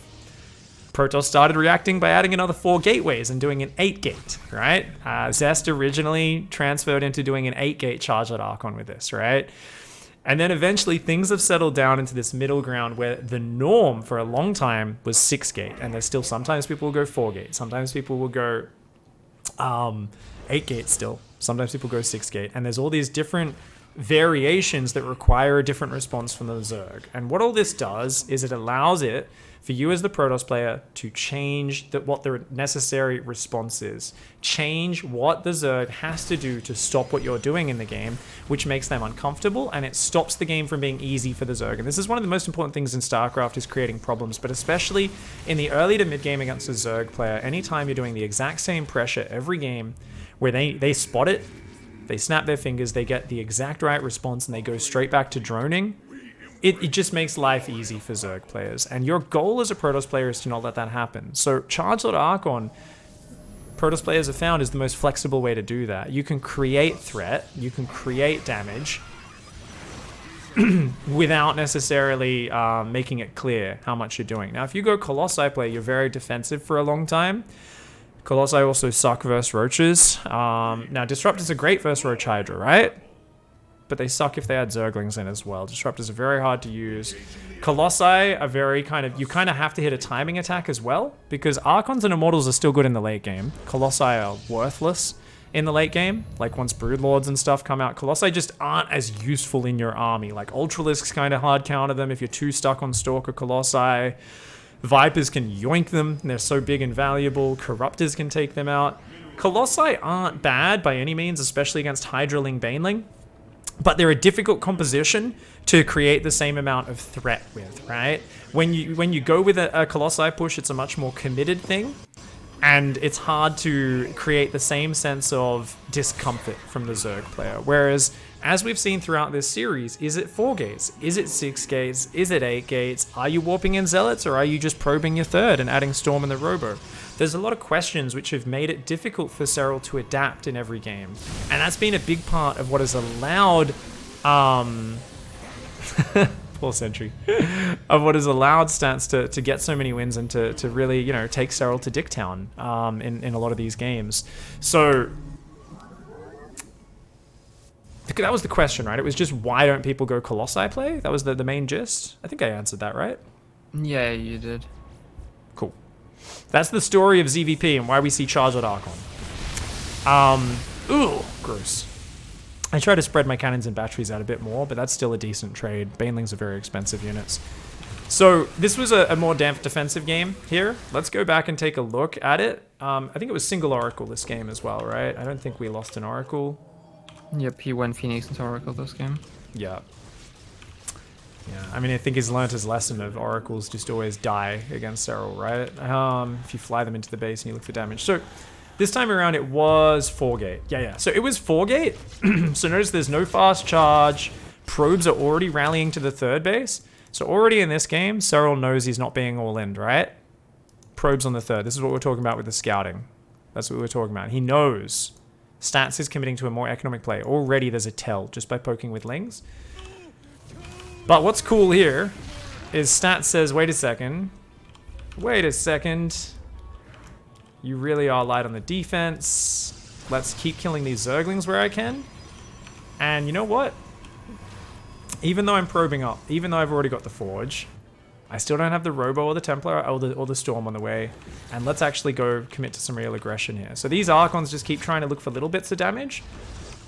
But what's cool is Stats kept warping in Zealots and Archons and is looking for a sort of potential delayed counter swing if Serral is, you know, throwing away too many Zerglings or is a bit too greedy. There's the potential to just A-move these units across the map. So if Serral wasn't so in his face and keeping him back, those Zealots and Archons would have already been over. But notice how Stats here is like, yeah, you think I'm just going to sit back? Nuh-uh. Moves across the map and is like, look, I want to trade on you before you get these Hydra upgrades up. What? I'm going to force you to use Banelings, pre-Bane speed, and kind of take some inefficient trades. And only as I'm pushing out with this, which is going to kind of keep you in check and especially slow down the creep. Storm's on the way. More gateways are on the way, so going up to 8 gateways. And yeah, I think the only thing really missing here is the second Robo. But you can choose to play without that second Robo if you're good with your Storms, which Stats is an absolute master of, especially against non-Roach styles. If they've gone Roach Hydra, the second Robo is more of a necessity, right? But look at that. Pushes forward is like, actually, you've got the units. Just pulls back. Is already going up to Storm behind it. And this is such smooth macro play from Stats while exerting pressure. And yet, I would still say Serral ends up a little bit ahead in this game. It kind of feels that way. Don't you reckon? Yeah, I think so, yeah. It's a good map to defend on, and what I love about Stats defense, though, is he gets so many cannons and batteries and High Templar everywhere. So what you'll notice about the way Stats defends this, main army, A-move units. Couple of Adepts, couple of Archons, couple of Zealots, plus the High Templar. So 1 and 2. This is your main army, right? And more Immortals, more Archons, all that stuff is going to get added into this control group right here. There's also an Oracle in a control group. Now, what you're going to notice is these units are not control grouped. These units are not control grouped. So these are all manually controlled by Stats just bouncing to the camera locations, boxing the units, casting spells, right? And the idea is, you know, the High Templar are already spread out. So even if you're not watching Banelings running, the cannons and the Archons should kind of kill them. And most of your micro is going to go into the main army holding the central area where there aren't really any cannons or shield batteries. So Revelation is going to help. I find it really fascinating he doesn't build any Immortals here, actually. That's a little bit weird to me, but I think after dealing with such fast Broodlords and stuff, you know, you can see a much faster Fleet Beak in this game, wants to go up for the Mothership, and is just focused on the Archons and the Psystorm, I guess, for the most part. Yeah, I mean, I think those make up the biggest part of your army, or like the most important part of your army against Hydra Bane anyways, no? Like, yeah. The models aren't really super good against either of those units. I mean, they're a very good wall, right? They're a very good wall, but arguably Archons are just as good of a wall against the Banelings, plus they have the ability to actually explode with delicious splash damage and do well from there, so so that's quite big. Yeah, that's true. Yeah. Doesn't look like a game where Stats wins, does it? I remember watching this. I remember watching this, and he had just had so much defense, but Star was just rolling through, and I just thought to myself, how am I ever going to stop this? Like, it just looked insane.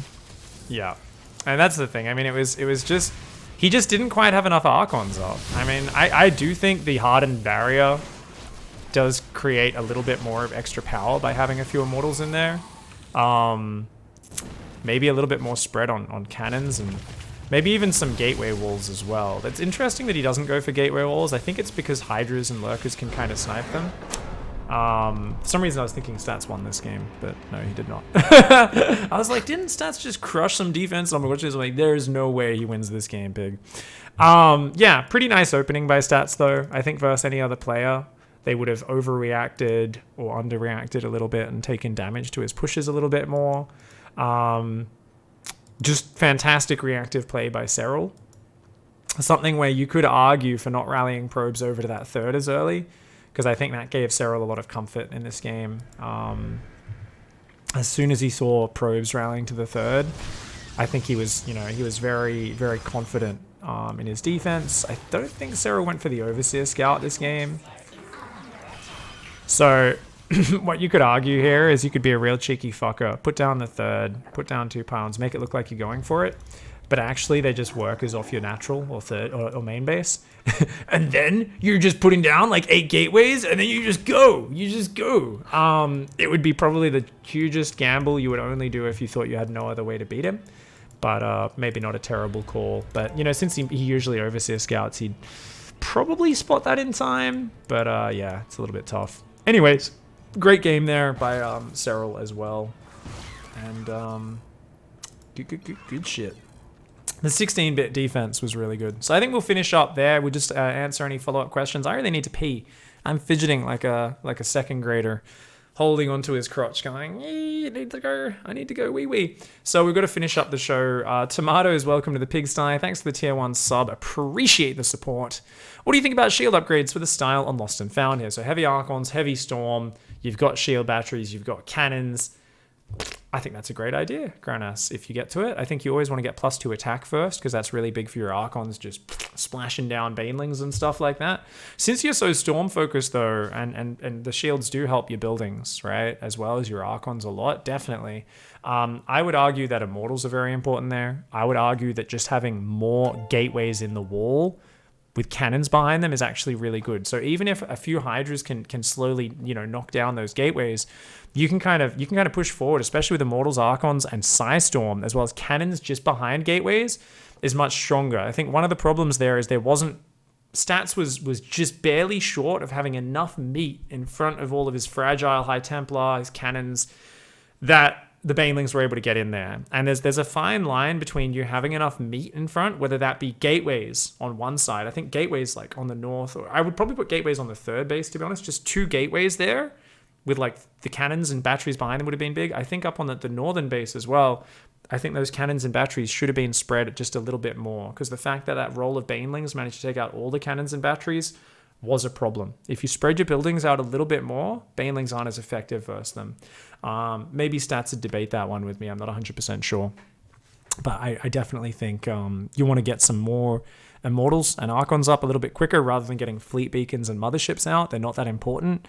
And you desperately, need to get those up. Arguably, the Warp Prism dying in the southern side of the map was also a massive disaster, because the ability to keep some of Serral's attention, micro, as well as some of his active units at home by sending in Zealot Warpins is a good way to get value out of your minerals. In that defensive setup with cannons, batteries, Storm, Archons, Zealots are kind of worthless, right?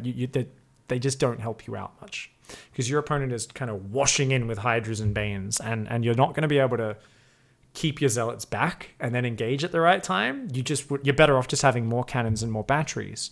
So I think a little bit more Gateway Wall, a little bit more SimCity, that sort of stuff would have added up. I think if Serral was just a few drones below where he was, or was like just a little bit not quite in such a good position, Stats would have held on anyway. I think Stats was surprised by how gigantic that Hydra Bane roll-in was. After exerting the amount of pressure he did while losing almost no units, while getting a well-timed Storm, a well-timed 4th base, you're not used to getting overwhelmed at that point. But yeah, Serral did a great job. He connected with a lot of the High Templar. There wasn't quite enough meat in front of the Storm. So he had a lot of Storm, not quite enough meat, and did end up getting overwhelmed. You explained why Colossus aren't used much in this match, but why don't they use Disruptors? Zerglings just get in the way and your units kind of friendly fire each other. Mrs. here, it's very hard. We recently saw Disruptors in their element, Trap versus Impact, because Impact plays a low economy style of Roach Hydra Lurker almost every game, and it's kind of perfect against that, because even if Impact wants to swap into Zerglings, he doesn't have upgrades for them, so they're not the best unit, and he doesn't have a big economy, so he can't just be like, yeah, tons of Zerglings coming out. He's on like 3-hatch production 90% of the time, because Impact's this super weird kind of low economy player who needs to do damage early on, often rushes his lurkers off a very low economy as well, and disruptors happen to be fantastic against that. But the moment someone has melee units that are cheap and expendable, you only need like a sprinkling of Zerglings in front of your army to stop the disruptors getting good shots off. So they're inconsistent and they're difficult to get reliable shots off with, and that's the big problem there. Thanks, Avid User. Glad you're enjoying it. What's a good percentage split in your Hydraling Bane army, says Gizmo? I'd say about 20 to 25 Hydralisks in total, Gizmo, and then just as many Banelings as you can possibly get, and whatever's left over is Zerglings. I think that's like kind of a good rule of thumb. Are you able to think this deeply about games while watching a series live, says Plox? How much do you watch the game slowly and think before this level of analysis can congeal? I know this is a vague question, but seriously, games feel less hype when you analyze it this well. Oh, absolutely, it's less hype. Because we're just breaking down all the details. I mean, the thing is, I will notice some of these things, and I will get crazy excited when I'm watching them. It actually is incredibly hype when you notice these things. What I'm doing here is I'm not telling the game in order. I'm just going to the important points. I'm breaking down that individual thing, and that's it. I'm not trying to be hype at all here, right? But when I was watching Stats execute that surround on Darkness Sanctuary, I was screaming at my TV. When I then watched Serral not lose any drones in his natural right after that, I was fucking gasping. I was more hyped than I've ever been in my life, because I thought both players did such incredible moves in that game. And throughout this series in general, I've never been more hyped, and I definitely have picked up on more little details as I go back and watch it. And I'm like, ooh, he's done this, then he's done this. And the thing is, even after analysis like this, you're like, oh, cool, you just took all mystery out of this? Fuck no! If Serral or Stats is watching this, there are dozens of details I'm missing out on that I'm not mentioning. Dozens and dozens. And this is something why I do every now and then. I feel really bad as a commentator, because I'll be like, oh yeah, I'm going to break down this series and do this thing. And then I'm like, wait, I actually haven't spoken to this pro gamer in a while. Like, or maybe I don't, maybe it's a newer pro gamer I don't even know that well. I haven't even spoken to them. And I'm like, man, I really should actually make sure I go and ask them about this style more. Because I know, because I used to play as a pro, every time, even a really good commentator like a Rotterdam or an Artosis, like a very analytical commentator, not good analytical. Not saying other commentators aren't good, but the super analytical ones are a zombie grub. Even when they point out these crazy details, they're missing things, and I'm missing things as well. We all are, because it's just such a deep, complex game. And sometimes as well, we attribute conscious decision making to something which is like a bit of luck. They're like, oh, I didn't even mean to do this, and it just worked out.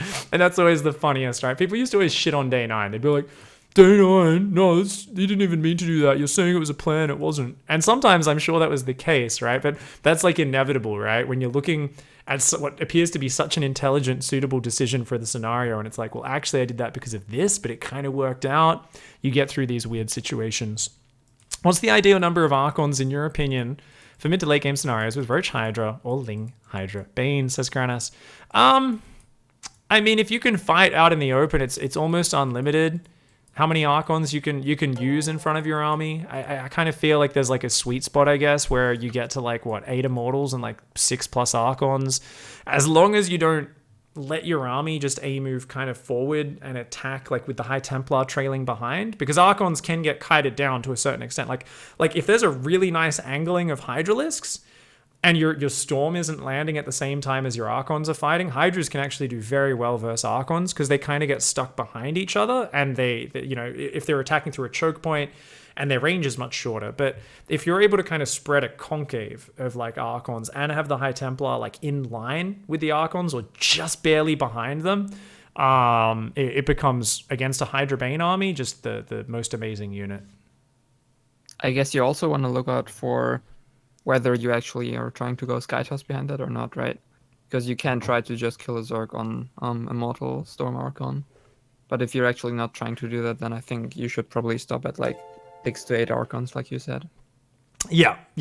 Yeah, if you're like, there are sometimes people who, oh no, the worst thing I hate seeing is players who just sit back all game in PvZ. I'm like, I get you see stats and the best Protoss players doing this, but like, I think a lot of players, Protoss players, who like their macro games could learn a lot from watching like my style at the moment, where I just play the way Mana did in Austin. Where I'm like, yeah, I mean, I could go to Sky, or I could go fucking win the game with my amazing Immortal Storm army, right? And it's just a big focus on get the second Forge to keep rolling the upgrades, add Blink.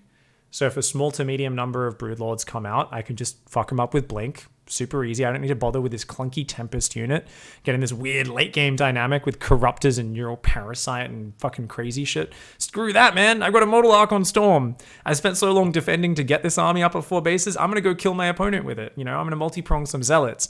And I think too many people kind of just sit back and they're like, oh, and then they like max out on Immortals and Archons and Storm. And then they're like, okay, I've been maxed for 2 minutes. Time to start 3 Stargates. And you're like, oh, Jesus Christ. You're just going to fucking sit in your corner of the map for 25 minutes and give the Zerg like 17 chances to get back in the game. So I think it's really important to, you know, to be active in a StarCraft match. And even if you're like, my race is more stronger defensively at X point, you always want to at some point transform that aggression or that defense and that macro, that advantage into, I'm going to go exert this advantage. I've got the tech advantage. I got the better army. You're still stuck on Roach Hydra. Let's go fucking get ya. And being very decisive with that, for me, allows me to feel like I'm in the driver's seat in Protoss vs. Zerg, you know. Whenever I'm playing very defensive or very turtley, I always want to very quickly transform that into me. I'm being the aggressor. I'm dictating the pace, because otherwise it's very easy to just kind of lose track in your games or to feel very impotent. You feel like I've just got to defend all game, and it's a bad feeling, because then you miss things like, oh fuck, my opponent did this crazy tech switch and I didn't even realize because I was just sitting in my base, and oh fuck, it was the one thing I wasn't looking for. Whenever you're building towards an attack, it directs all of your focus towards being strong at a certain point in the game. It gives you more focus on executing all of your details, not getting supply blocked, having the right production, having the prism, the upgrades, lining up, executing that attack in a decisive way, and finding a way to exert your advantage over your opponent. Players, whenever they sit back and try to play reactive or defensive, whenever I see a player talking about how they just play a standard style of whatever matchup or whatever race, I always go, most of the time, what that means is you're just not being decisive. Playing standard for many players I found on the ladder means not having a super clear game plan. Playing standard means not taking advantage of opportunities to kill your opponent. I think people should much more often ditch this idea of standard play, and they should have an attack in their mind. Even if it's after macroing up to 65 workers and 3 bases, you want to fucking turn that macro into some sort of big decisive attack, which you can improve at over time. So don't get stuck in this idea of the ultimate way to play StarCraft is just to react to everything all game long and to just sit in my corner of the map. Because unless you're a fucking god at the game, you're just going to play like shit because you don't have very clear plans you're working towards, and you're not going to focus on the details. You're going to be sloppy as you build up, and you're not going to realize you're being sloppy because you don't have any benchmark. You're like, hey, I didn't manage to hit that attack timing because I just didn't have my shit ready. No, you're just going to be like, well, my opponent just keeps doing bullshit and killing me. So whenever you can define your play by having a clear preset, I want to fuck my opponent up at X point, it forces you to be much more precise in how you play because you've got a clear goal.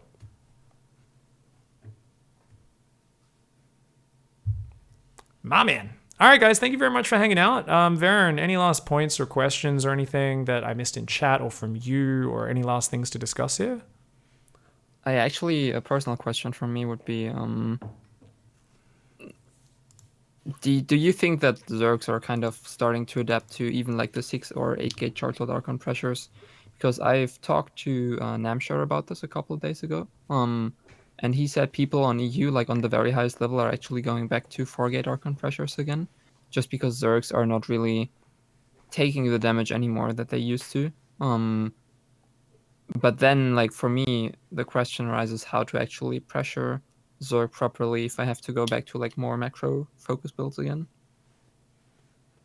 Yeah, I mean, I think it's one of these things where there's the natural cycle. I think EU players especially err on the side of overly defensive, whereas the Koreans will say, my opponent's gone roaches and queens. I'm going to find this little gap in the vision, warp in 2 sets of 6 zealots, and then flank their roaches as they're taking their 4th. You know, I mean, obviously that was a brilliant stats maneuver, but I think it's those little details of let's find a way to make this work anyway, or to ramp up the aggression even more.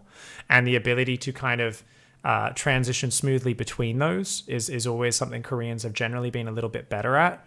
And it's something Serral's very good at as well, is just mixing in these random crazy aggressive plays with his very defensive play. So I think it's always about making your opponents at the highest levels not be able to predict what you're doing. If you can predict what your opponent's doing, it's the first step to being able to dictate an entire game, an entire series, knowing what's going to happen before it happens, and your opponent has to react to you because you're already one step ahead of them. I think if people just start reliably, consistently going Archon drop after the Oracle or 4 gates into Storm, into Immortals, you can have a lot of Zergs who are finding their way to 80 drones without even breaking a sweat and then exploding into this Hydra Bane flood we saw in that Lost and Found game. I think we're going to see, you know, giving up a bit too much momentum and making it a bit too easy for the Zergs. So I think variation's the key against Zerg always. Yeah, that makes a lot of sense. I'm definitely kind of hyped for what new builds are going to come out when the meta shifts a little bit, but we don't know when that will be, obviously. Yeah. Stats was in Season 1 finals against Solar this year, right? Of GSL? Was it Solar? Who did he play against? He played against Dark? It was against Dark. Was it? Fuck me. No, it wasn't against Dark. Was that last year? There was a what was the finals where, I mean, it was the semis. It was the semis this year, I believe. I'm trying to remember. Maybe it was, because he played Maru in Season 1 finals. Who did he play? Zest played Maru in Season 2. I think he played Dark in the semis. Yeah. So anyway, there was a series where he brought back like Archon drop and stuff. And what did we see from? We saw Neeb go the double Archon drop against Rogue the other day, right? He did do that, right? The opening, you mean? Yeah, the opening. Yeah. Like, no Stargate, straight into double, like 2 Warp Prisms, 4 Archons, right? It's that variation which I think is like super fucking sick and key, right? Like you kind of put this momentum on, and like we saw Rogue try to adapt really smart, and he did, and he got caught out, right? Neeb's like, and I'm pushing across the map now, and he's like, fuck, I'm gonna break all these like roaches and ravages, and Neeb's like, cool, you just spent all your gas on ravages, I'm gonna go home now. And Rogue's like, I just spent all my money on Roach Ravager. Fuck. It's like the worst situation for a Zerg, right? And that's the thing, is if the Zerg isn't just like 100% refined in that scenario, which Rogue isn't going to be, how much does he play against the fucking quad Archon drop? Yeah, it's cool to make to make your opponent, off balance. And it was the same thing earlier in the year when I saw Stats in a big match. He did an Archon drop, or maybe a quad Archon drop, into some stuff, and was just doing some great damage with it and gaining some great momentum. And it's just crazy because you can see Zergs, if they can just slip into a comfortable mode they've got a lot of practice against, it's like, wow, Zerg's fucking easy, man. Zerg is such an easy race when they know what's going to happen and they see the slightest tell and they react hard to it. But what you've got to understand about Zerg players is if you get inside their mindset, they see the slightest thing and they make assumptions off it. And Zerg is based around assumptions because the Zerg wants to make a hard, definite read off minimal information. That's why Serral was droning to 70 workers and taking a 4th base, going a Hydra Den and an infestation pit without seeing any sign of probes going to the 3rd base. This is just Zerg in a nutshell. Well, you've committed with your Archons. You've killed 2 creep tumors so far, and I've seen nothing else from it. I've seen no more commitment. Immediately, as Serral, he makes the assumption that no more aggression was coming, and he almost got killed because of it, right? Any other Zerg player would have got killed. So Zerg are basically always cheating, right? They are always cutting corners, and they are always being greedy Zerg players. And when you embrace this, you remind yourself how important it is to bounce between supreme defense, very light pressure, and nah, fuck you, this is some crazy heavy pressure. And the ability to bounce between that is how you keep Zergs off balance and how you take advantage of them being greedy shitbags. So I think we can finish up on that point. It's a strategy game, and it's about understanding your opponents more than anything, right? Once you get inside the Zerg mindset as a Protoss player, you understand that the Zerg player can't just afford to be safe against everything, right? If you're too predictable, it makes a big difference, and it definitely can be a big issue for you. Last few questions in chat. A lot of what you're saying about not being predictable doesn't seem to apply to Maru. Even when everyone knows he's going to do a 2-on-1 or a proxy Rax, he still has a good record. Do you think that's a different thing about Terran, or just that Maru is so good? No, Terran, more than any other race, if you can be unpredictable, it's very powerful. That's why we see variations of the 1-1-1 and how they change up their aggression being very important. Even if it's little shifts, like we saw Innovation change the pattern in how he assaults with Hellion Reaper and Liberators. We talked about that in a previous show. Sometimes he dives with the Hellion Reaper, sometimes the Liberator hits the main, sometimes the Liberator hits the third. Some games he morphs them into Hellbats. He squeezes the armor in. So even though he was doing pretty much the same opening every game, he always shifted the way he executed it, because he needed, even on the minute level, to change up the pattern, or the Zerg would be too ready for it. And that's how he took Rogue out, right? For Maru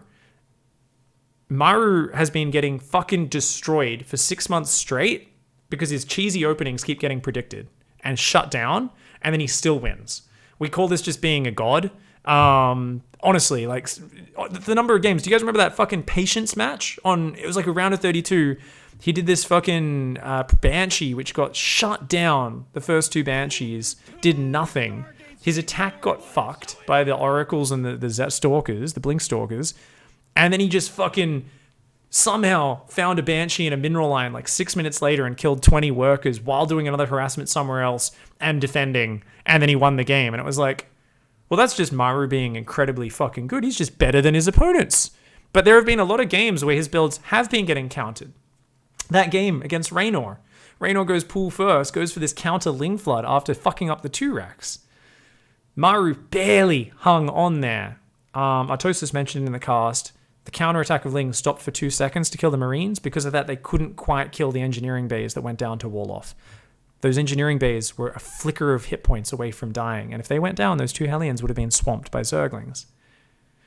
Maru has been too predictable, and he has been giving up advantages because of it. But I think when he was first on his rise, part of his strength was his unpredictability. You talk to Terran players and say, well, just play like Maru. Part of the reason it's such a meme amongst high-level players is it's so fucking hard because he just makes shit up. He will play so well in a scrappy game. You can say, well, he's predictable in doing a 2-racks. You can tell when he's going to 2-racks against a Zerg before the game even starts. Like, I'm pretty sure I would gamble on this money a lot of the time, right? The problem is, in the follow-up to that, he's so flexible and he's so good at adjusting, and that is where he has been destroying his opponents, and he's been just absolutely killing it. So, I kind of agree with you that it's interesting when a player just is so good that even when something's predicted, they still make it work. But I think it's always generally very important to try and keep your opponents off balance in one way or another. Now, one thing you'll find there is the Protoss doesn't have as many mobile, flexible, micro-intensive units. In terms of how you're going to execute a charge at Archon pressure, you've got to keep your opponent off balance. But realistically, Serral was predicting it's a charge at Archon pressure. Remember, it was very minute adjustments, even when the opening was predicted, that created the variation. It was, I'm going to hide those zealots out of range. Or I'm going to make an extra gateway or an extra 2 gateways, and I'm going to send a fuck ton of zealots across while warping in your main at the same time. So it's kind of the same thing with Maru. With his 2-1-1, he commits with the tactics and how he uses his Marines and Medivacs in relatively different ways throughout his games and what his follow-ups are. I think one of his big problems he had in PvZ, where he started struggling a little bit, was he was always doing the exact same tank push afterwards. And we saw some players start to just jump on it and be like, no, you can't keep doing that same tank push. And we've definitely seen Maru give up a lot of advantages by being too predictable of a player. GG. All right, guys, thanks for hanging out. This was a long show. Hopefully you learned something here about the waves of the Charged Archon trying to slow down a Zerg who is pushing their greed. Serral is one of the most balanced players at pushing his greed and then also defending what comes his way. And that's why we got to see series where even where the Archon charge lot was like, well, it didn't really find damage, but that's fine. He's macroing up pretty fast, and then he just dies to these waves of Hydra Bane. That was like, oh, that's a shame. I think the biggest sad part for stats was the Acid Plant game with not scouting enough to see the Mutalisks.